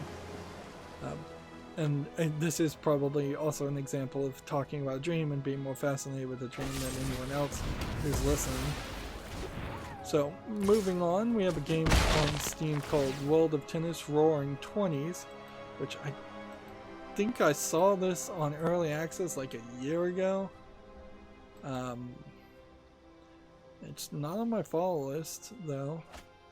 I don't know why you would need a tennis game that was set in the 20s, and this certainly does look like it is a free-to-play with like in-app purchases game, and that's exactly what it is. Yeah, I don't see a reason why I would want that, or anybody would want to play something like that. Like, if I'm gonna play a tennis game, I want everything, or most of everything unlocked, or be at least everything unlockable from the word go, and I would not want to put extra money in something like tennis.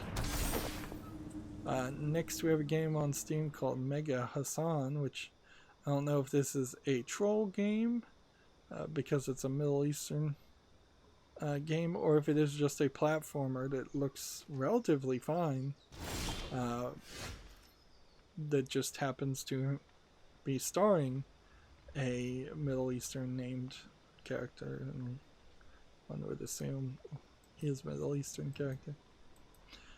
It does look like this is a Super Mario World clone, and it only has 32 levels, which is its problem though.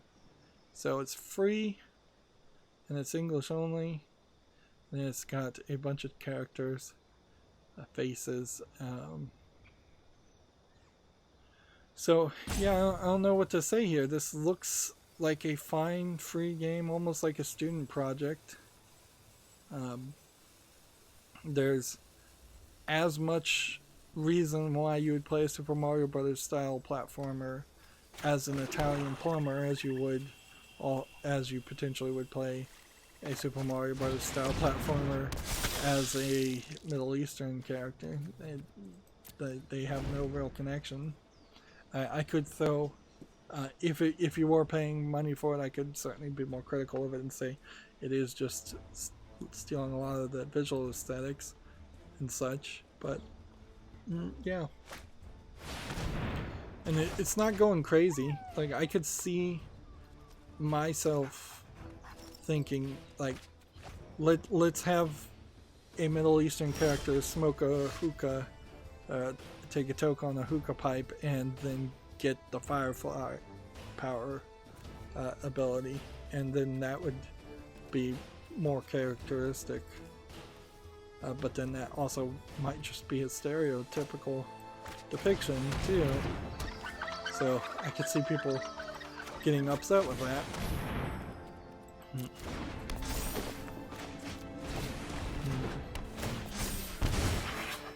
Honestly, it really is just something I don't think you should touch, because we have the developers of Children of Morta being brought into their own country's Islamic Shia law, I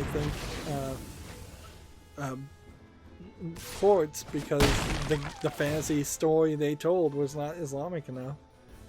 So even people who live in Iran, who presumably understand the laws of Iran, which I imagine aren't set in stone, for lack of a better term,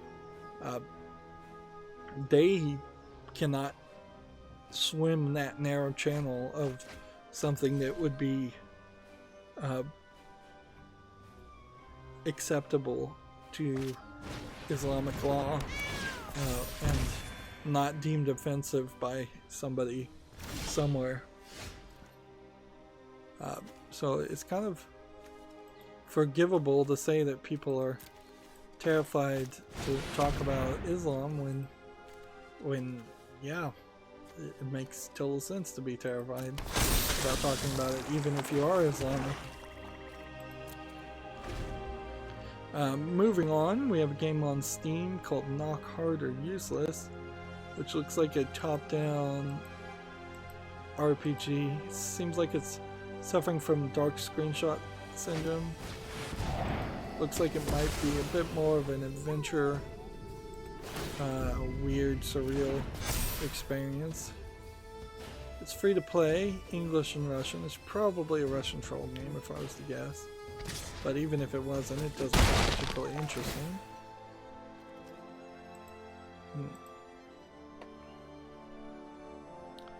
Jeez, I feel like we're gonna be at the end of the stream in a few minutes, and I'm gonna have 2, maybe 3 victories. As long as I get the daily quest done, I guess that's pretty much it. Let's see. Next, we have a game on Steam called The Blackbird of Amor, not Armor. And this looks like it's probably one of these Russian asset flip games where the animations are pre-made for something else or just done incredibly badly. Like, these all seem to me like they are probably stationary images, and this is probably a like really, really terrible visual novel game type game. Let's see, they want $14.99. It's English only, so this might just be a terrible English game. But you can see all the images here are just pans and zooms. The characters are not moving. They really are trying to make this look like it's something more than it is. And it really seems like all it is characters standing in one place. Which I would have to say pass to that.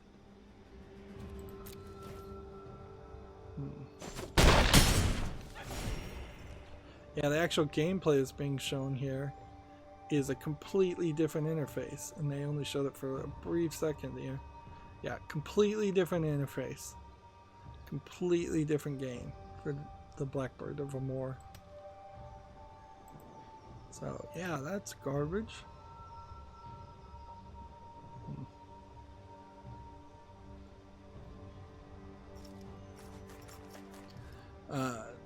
Next we have a game on Steam called P-Bot, which looks like it's just a fly around and avoid crashing infinite flyer, or infinite runner for lack of a better term. Yep, doesn't look particularly good. Honestly, looking at these screenshots though, I wouldn't have even known that it was an infinite flyer. This looks like a platforming. It's not until you see some of the contrast and you can actually see the plane in the foreground that it makes sense. Oh, so there is some kind of platforming element on it too. So again, 2 completely different gameplay styles, and neither one looks polished or good. $1.99, English only. Just, yeah. What to say? This nice.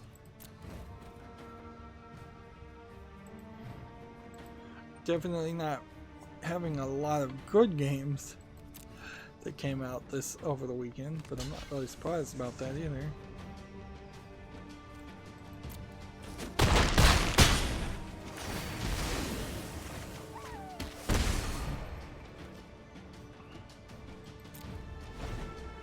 Let's see.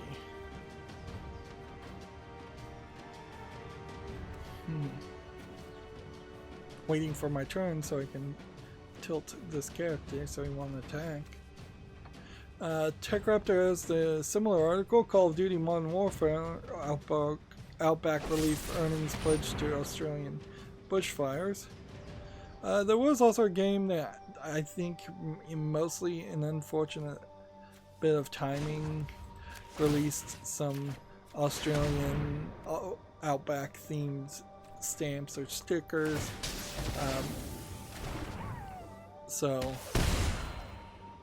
I think that was Call of Duty. So I think that they've probably come around and said, yeah, we're gonna donate all of that money to a charity.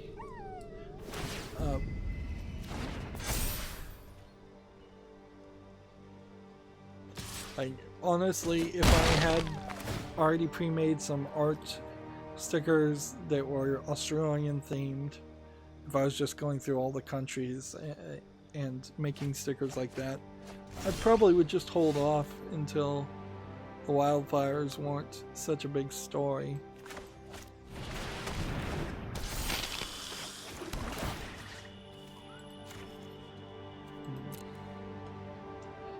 Let's see.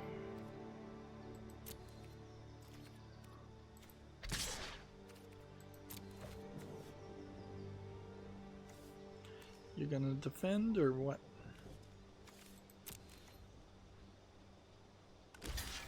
Actually, I could have won right then. I should have just tilted that and then attacked with both of these cards.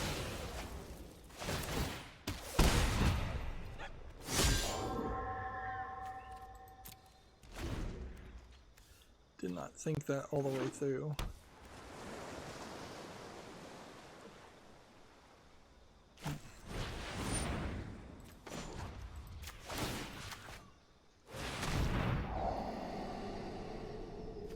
See, next we have a game on Steam called Clicker Age, which is just a clicker. Doesn't look polished or visually polished enough. It honestly looks a lot like just the most popular clicker game on Steam, just worse. The first version of that. This is $1.49, English only. Let's see if we can see it being recommended here as far as a clicker game. Nope. But yeah, this looks like a direct clone of Tap Adventure or Adventure Clicker or whatever that clicker game is. That, let's see. See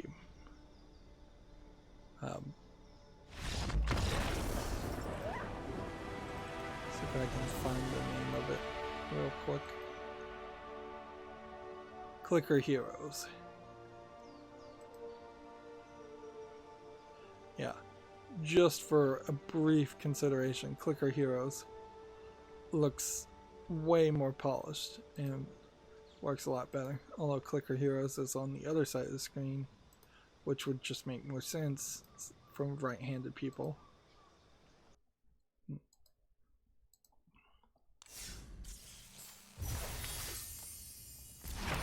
We're getting cards. Just walk back in here and see. Still nothing really indicating that that's ending. So I think we're good there. Need to kill 4 more creatures and then we'll be done for the day. Or at least as much as I'm going to do. Let me see if this next game has enough images that are YouTube family friendly. Alright, I think we can probably pull this off. Next game we have on Steam is called Love Wish. This is a atypical image of it. There's a bunch of anime characters that you can see are usually sometimes in cosplay, usually in states of undress. There's nudity and sexual content in it. It's 66 cents. It is a puzzle game, a jigsaw puzzle game that's not even cut into jigsaw pieces, but instead into shapes. There's nothing really more to say there other than this is a interesting example of yet another adult game just seemingly being allowed through, or at least it's another batch of adult games which were allowed through after what seems like a batch being allowed through on Thursday or Friday, and a batch being allowed through on Monday or Tuesday of last week. Moving on, we have a game on Steam here called Alchemy, which seems like it is some kind of 4-player strategy game of some sort where you're mixing ingredients and getting ingredients and trying to fill in recipes. It's $4.99, English only. shared split screen player versus player only, no single player. Definitely not visually polished enough. Alright, play this. Play this. Play this. And do I want to attack here? Guess I can. It's possible that more games came out over the weekend and I just missed them, but I did my best, certainly checking the Twitter in between doing several other things. Next we have a game on Steam called Science Show VR The Abyss, which seems like you're shooting whales for no reason in some kind of submergible. It doesn't seem like it looks like it's a particularly interesting or good game. Seems like you're gonna have this targeting screen in front of your face the whole time. Feels like this is a VR game for no reason. It's $8.99, which is about the right price. And then it's English and Korean, which makes me again suspect that maybe not as well done as it could have been. Like if this really is supposed to be some educational experience, I don't think you would get a lot out of it. I think you would get a fear of drowning and motion sickness out of it more than anything else. Our destiny is greater than ever. So yeah, another Planeswalker. And I'm getting good cards still, and I guess I'll have to play again because I only managed to kill like one. Next we have a game on Steam. It's called Spa Bee Taxi with some weird bee symbol, which looks like total garbage. $3.74 English only. I'm not gonna say anything more than this. It looks awful. Just a terrible color palette. Let's see. Next we have a game on Steam called Puzzle Tower, which is a low polygon asset flip wandering around a dungeon. Although in fairness, this barely looks like a dungeon room and more looks like an office room, and this totally looks like an office and not a dungeon, so I don't even know what that is. And this looks like the top of an industrial building more than the top of a castle.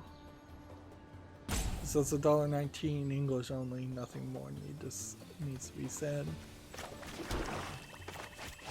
You really can judge a book by the cover a lot of times, as far as some of these games. Let's see, that's not video game related, so we don't have to talk about that. I suppose it is video game news to say that the Hearthstone is getting the Galakrond's Awakening solo campaign later this month. 24-hour encounters, 35 new cards.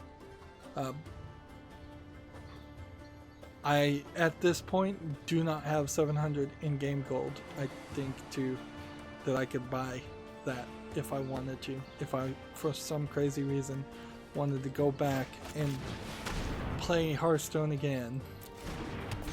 I've already been fully committed to not playing Hearthstone, but yeah, it'll be, I guess, possibly interesting to, if we get some kind of feedback or results that says that this new expansion or this new solo expansion, since the whole Blitzchung thing has earns them a lot less money, or if it earns them the same amount or even more money, that would be interesting information also. It's totally obvious that some people did not abandon playing Hearthstone. And honestly, I probably wouldn't have abandoned playing Hearthstone myself just on the Blitzchung thing. There was also the 5 years of playing the game and just being burnt out on it. Next we have a game on Steam called Sanguine Soul, which looks like it's a game where you play as kind of a mage, but when you're casting spells, it seems like you have something like this. If this is supposed to be a shield spell, it's also blocking your image, your view quite a bit. It seems like you're fighting against some kind of jinn or monsters in an Arabian type palace. In general, this doesn't seem like a terrible concept. It's just seems like it's missing a lot of polish. Honestly, I think you probably would do a little bit better playing City of Brass than this. This feels a lot like somebody was trying to make something like BioShock without having the funds to actually do BioShock. This game is free, which is surprising, quite surprising, and it says it has English full audio only, which is also slightly surprising. So perhaps this was a tech demo at some point, something that was that they were hoping to sell to someone else, a product that they were hoping to get more funding for, and they're just putting it out now for free because the work's already been done. Or, you know, maybe some of these games that get put on Steam are still tech demos and people are seeking funding for them. That could also be the case, although at that point, why not put it out in early access like everybody else? TechRaptor has an article here. New Batman game teased by Warner Brothers Games Montreal. I don't know exactly how you get Batman from this. Is this like Gotham's police badge or city crest or something? I guess maybe they have they looked at the name of the file and it was called Capture the Night. So will it be an Epic exclusive? Possibly. Will it be a 3D Batman game, or are they doing something completely different?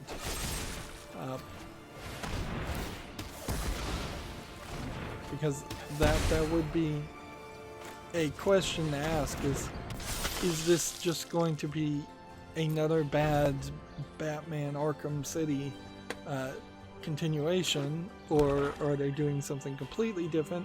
Have they rebooted the concept in the series? They kind of need to do a reboot.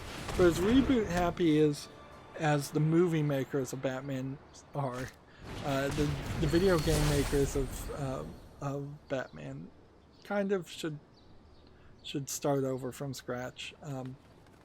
Like Arkham Asylum was great, but you can't just live on its coattails forever.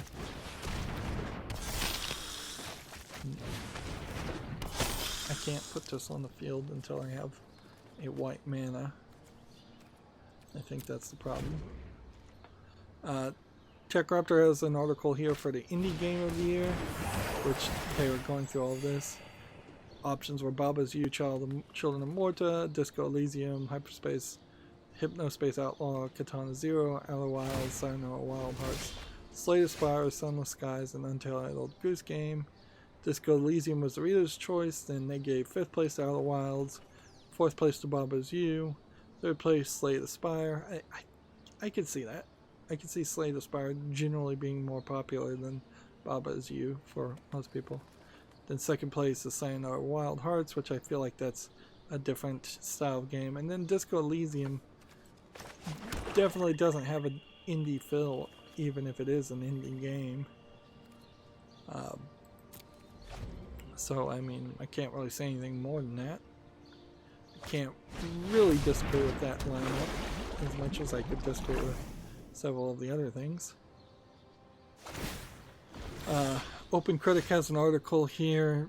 Big changes are being made to the Resident Evil 3 remake. I believe they're one of the big changes is no multiple endings, removal of mercenary mode.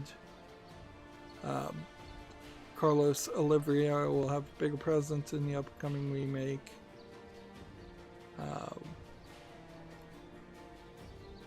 won't be an open world, but it will feature more open spaces. So yeah, there's definitely seems like they're doing different things.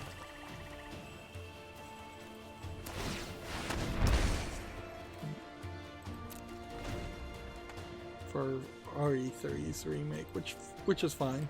As long as it still feels like Resident Evil 3.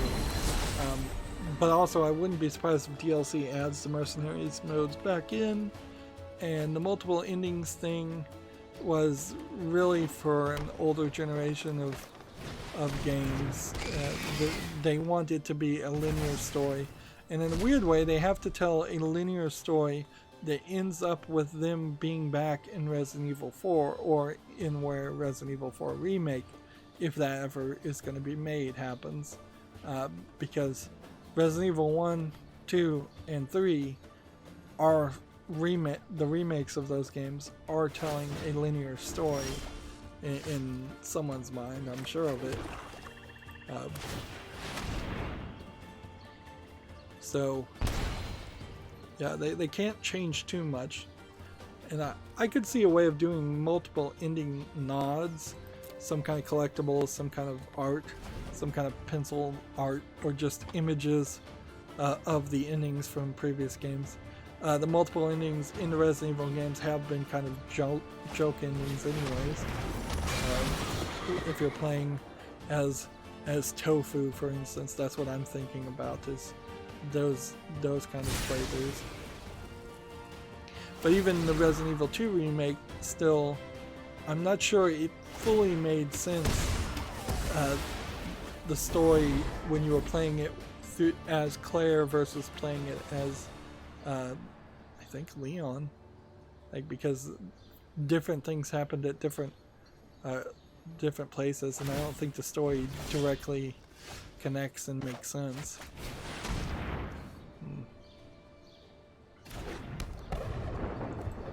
Can we do this? I think we can.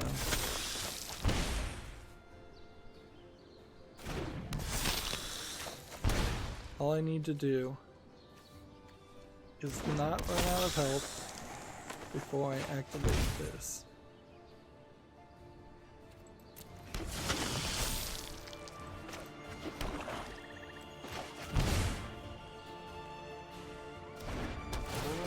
So, we need like one more character on the field, which we can do. And then we get an actual Bull Citadel victory, which seems like we're getting less and less of those as people are figuring out how the strategy works. Let's see. Gametsu has an article here. Harakanaru Toki no Naka Day 7 second trailer. This looks like a visual novel series if I was to guess. Slightly different animation style. Seems like it's more of an otome, girls, young maidens type story, or high type story. Set probably in feudal Japan if I was to guess, or in an alternate Japan.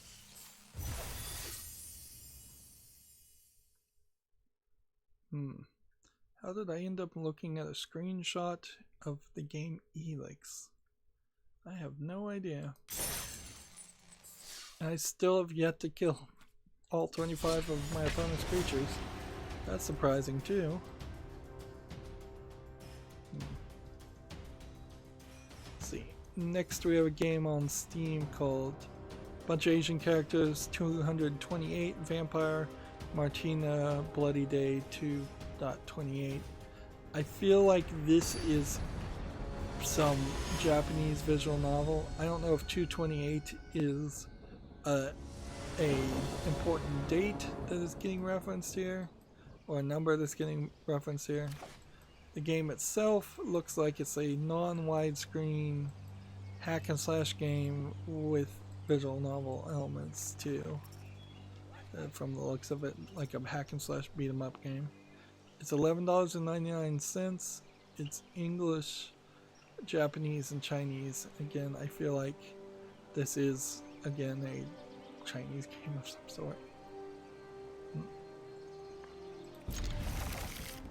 And not good enough. We are still running into a lot of those, and I think that's just going to be the way it is for quite a while. I can't see that changing unless the Chinese government just starts really cracking down on Chinese companies releasing games outside of China. Next we have a game on Steam, just a bunch of Asian characters, looks like a Diablo clone of some sort. It doesn't look particularly well polished or good. English is not supported, it's a free-to-play game, Chinese only, so alright.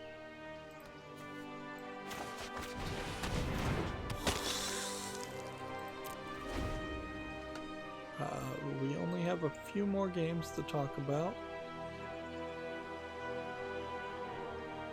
Let's see if this next game can maintain its YouTube family friendliness.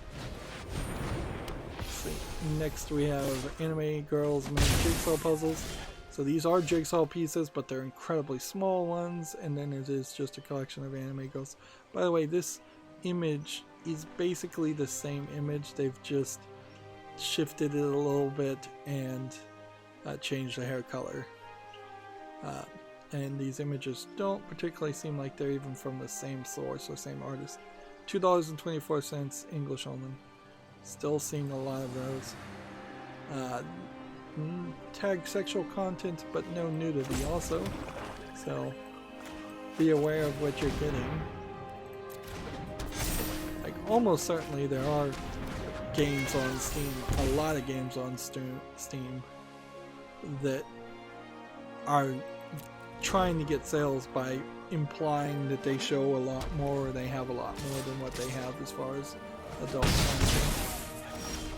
content. Gamma Sutra has the similar article. More game studios step in to raise funds for those affected by the Australian fires. Yeah, I imagine we'll see people making those decisions and virtue signaling companies using this as a good thing to write their taxes off on. Which, by the way, if you know anyone elderly, there is a new form in the United States for your federal income taxes for people who are elderly, called the 1040 SR Senior. It simplifies things for a lot of seniors who probably don't have any special itemized deductions or anything like that. It just makes the print a little bit bigger. It's probably it's a major change. If you're a senior, or if you know someone who's a senior who's just getting like Social Security and retirement that is just of a small amount, then this form might make doing their taxes particularly easy. Although arguably, if you're a senior and you just forgot to do your taxes for the last 10 years of your life, it probably would be fine. I'm not a tax lawyer, but I don't think anybody's going to come after the senior. Although maybe owing back taxes might affect inheritance. So if your parents are elderly and they're not filing their taxes, maybe you should help them file their taxes. Okay, what can I do? I can basically do nothing. And I've basically lost. So let's just, for fun, let's do it.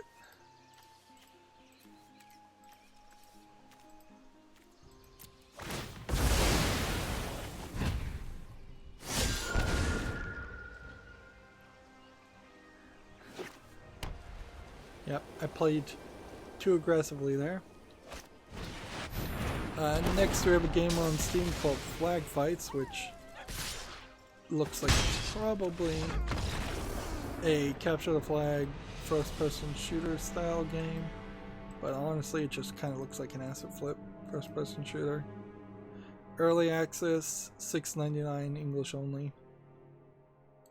Did I get anyone? Nope, I still need to kill one opponent creature. TechRaptor has an article here. Pokemon Go finally receives trade evolution and new Pokemon have been added, which is great. I'm still fairly confused about why only 200 plus of the Pokemon are being added back to Sword and Shield with the DLC. It probably just means they picked 200 because they could get 200 done. If that would be about my only guess. And then they're going to fill out the Pokedex mostly, if not completely, in another expansion. Which would be the right response, is to say we're just working on it, or we're definitely thinking about bringing back a lot of the Pokemon that you have cloned out. Next we have a game on Steam called The Sentinel. I mean, honestly, if they had just promised Pokemon and never delivered, they probably would have been in a better position. So this looks like a horror game wandering around the dark forest. Let's see. 1999. English, Turkish, Russian, French. That's an odd concoction of languages. See if we can see some actual video of the gameplay. Fly around videos, panning and zooming. Yeah, that run animation and the animation I'm seeing here doesn't seem like it's very smooth, so I don't think we need to put that on the follow list. Well, that brings me to the Humble Bundle, which, let's see, actually means I can talk about the state of the game as far as Magic Arena 2020. Let's see what they have to say here. Theros Beyond Death is coming. No duh. They're happy to announce that January 16th they will officially launching on the Epic Games Store.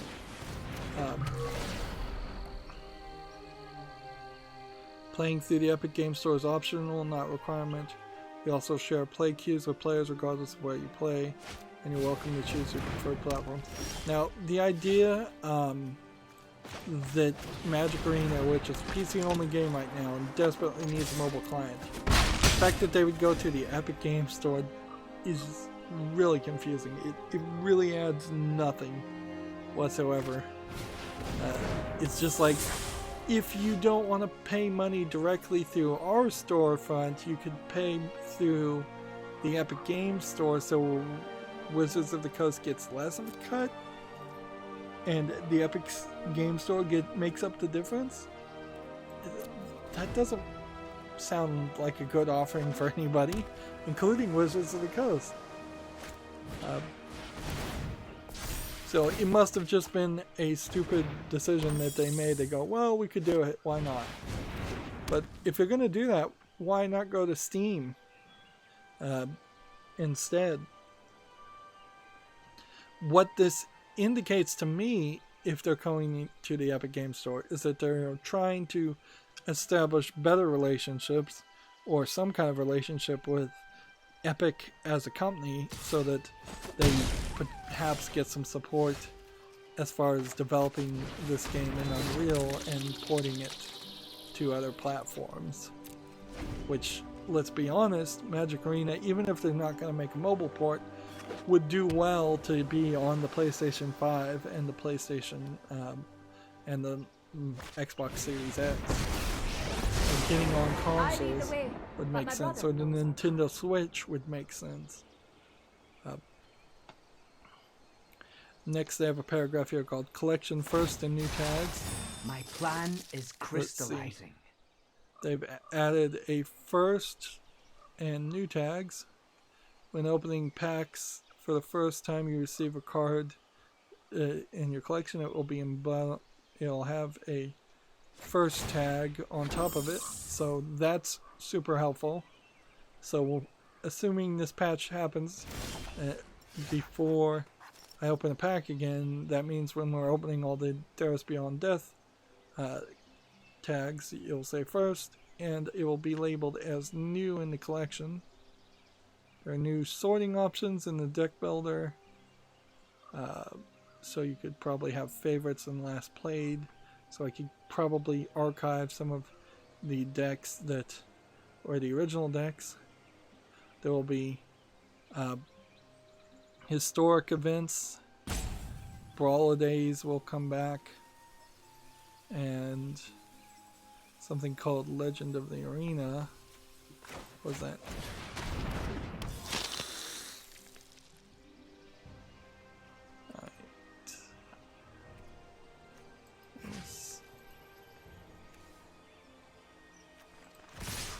Go ahead and attack all of these.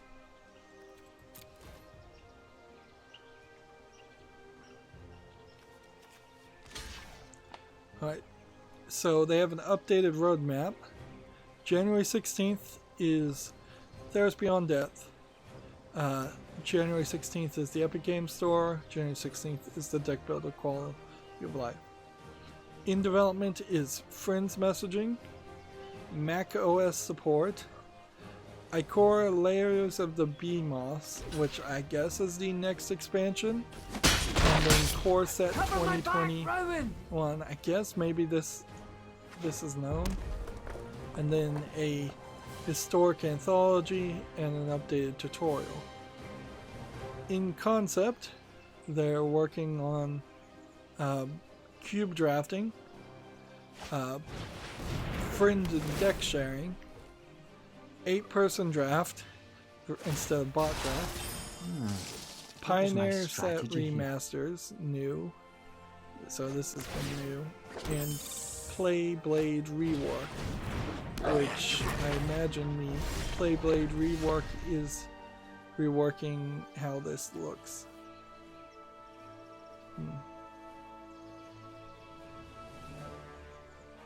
What they're not mentioning here is going to Steam. What they're not mentioning here is a mobile version of the game. What they're not mentioning here is any intention or desire whatsoever to make the experience cheaper or improve free-to-play in any way. But they do have some things in theory they want to do. In actuality, they're not promising quite a lot. So then that brings me to the Humble Bundle store.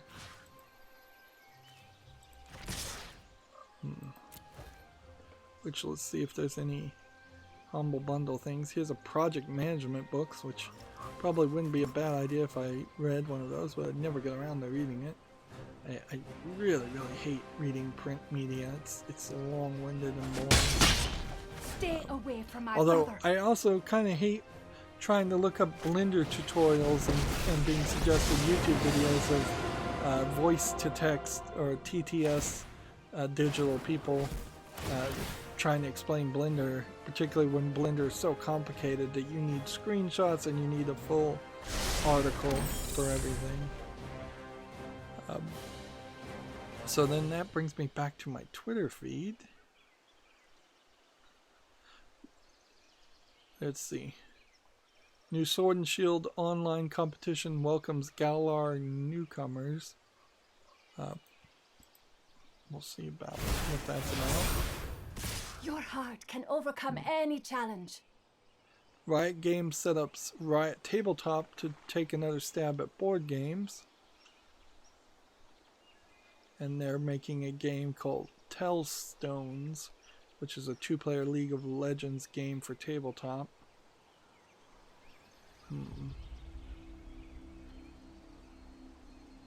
There's a game called Pinball Universe that came out 55 minutes ago on Steam.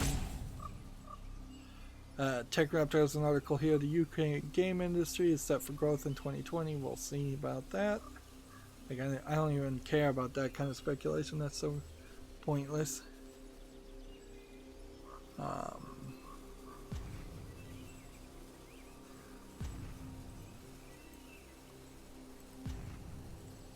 see.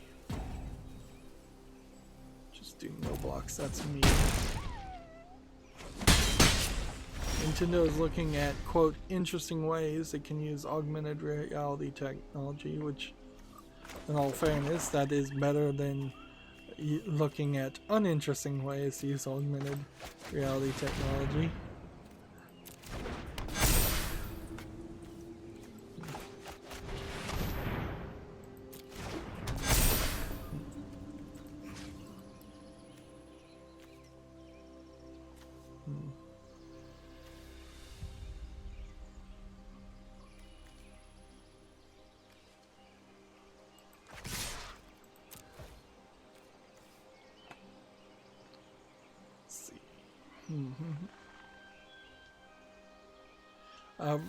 An hour ago, Gamma Sutra has an article. Rockstar says defunct games for Windows Live to blame for the GTA 4 delisting.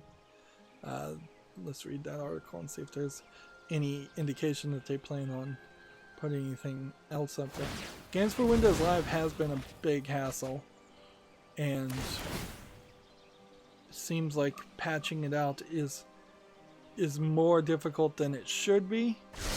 So I don't know what happened there that people were not forward thinking enough to go, how do we remove this bit of code once if we need to. My plan is crystallizing. Right.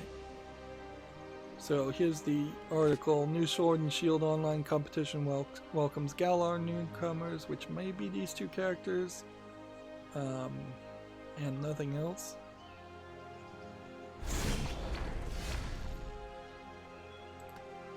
Alright.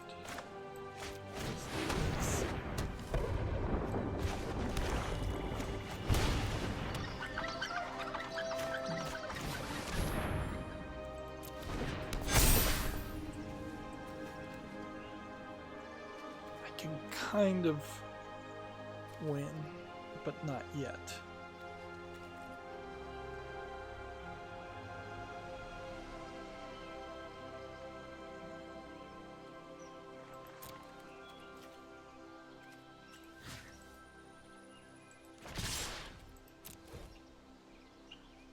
If he lets these two through, I can win.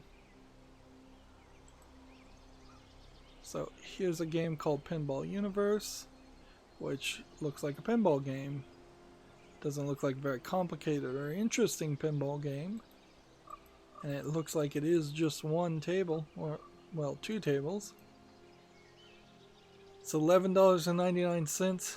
I bought all of those pinball arcade games and I have not gotten around to playing any of them. I'm still glad I did buy them, but I am not super happy with my content coverage as far as playing those.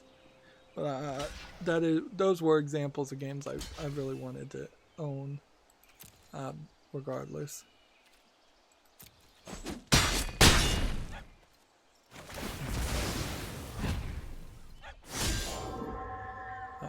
Not quite enough, but close enough, I think.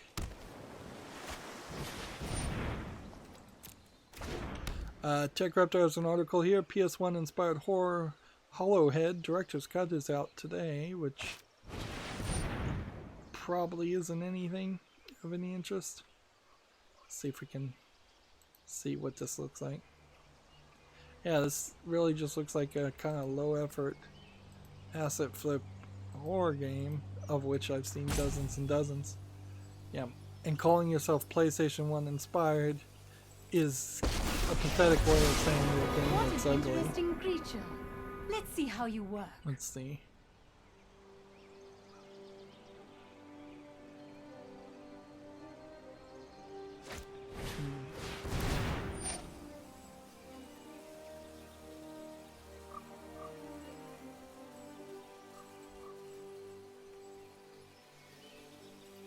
no timeline to show when it will be back on Steam.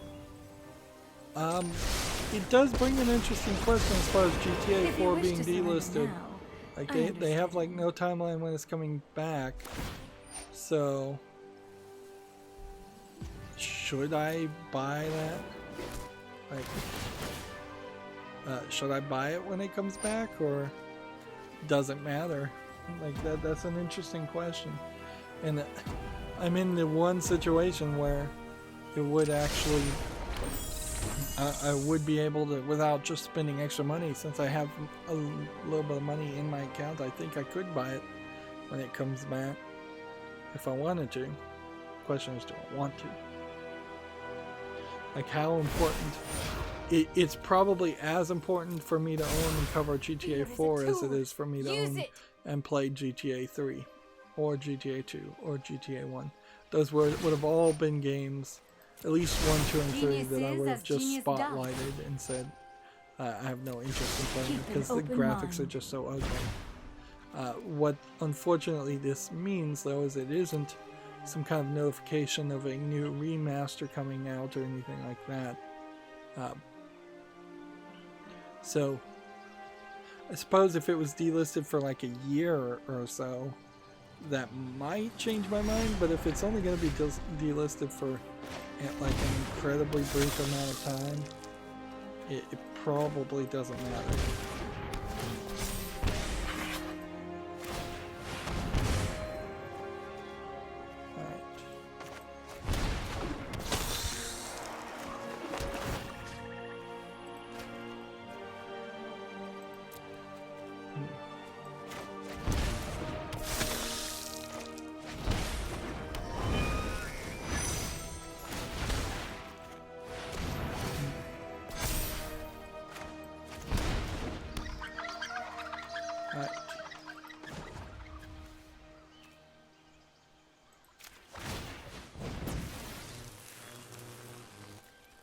Well, that's more than enough. Now we just destroy everything we've got.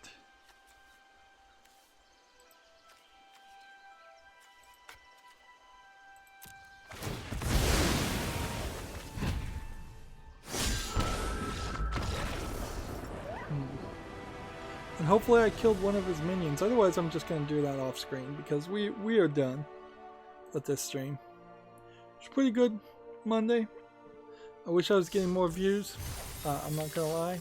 I wish I was getting more people talking on the chat, but yeah, overall we're not doing too bad. As a YouTuber who's barely doing any work, this looks new.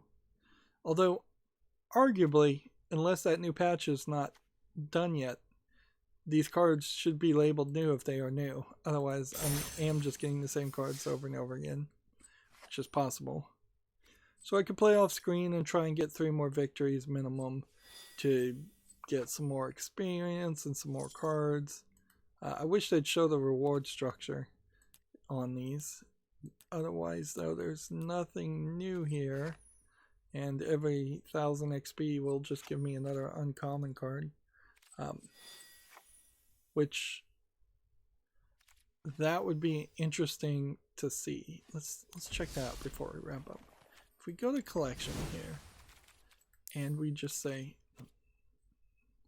not collected and collected, uncommons only.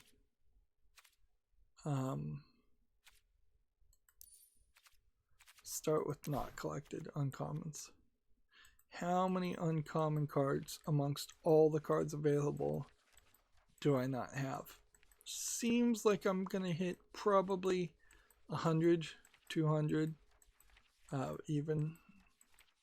There is a considerable amount of uncommon cards I don't have, and I have 18 wild uncommon cards. Yeah, that seems like 100, 150 that I just have not collected at all. And then in comparison, the ones I have collected, some of which I have like 4 of that may have been starter cards, but a lot of them I only have one of or two of. But again, that may not really matter. It's probably in the common and uncommon cards that most of the draft trash exists. So having a complete collection, particularly in Magic Arena, probably doesn't mean anything. So pushing really, really hard to get a whole bunch of uncommon cards probably doesn't mean anything either. Anyways, that's going to be it for this stream. As always, I ask you to like, share, subscribe, comment, and watch every second of my videos. If you want a friend to follow me on any social media sites, there's a bunch of links down below. And if you want to support me further, there's a link to Patreon, or you can friend me on Steam and gift me a game off my wishlist. Thank you for watching.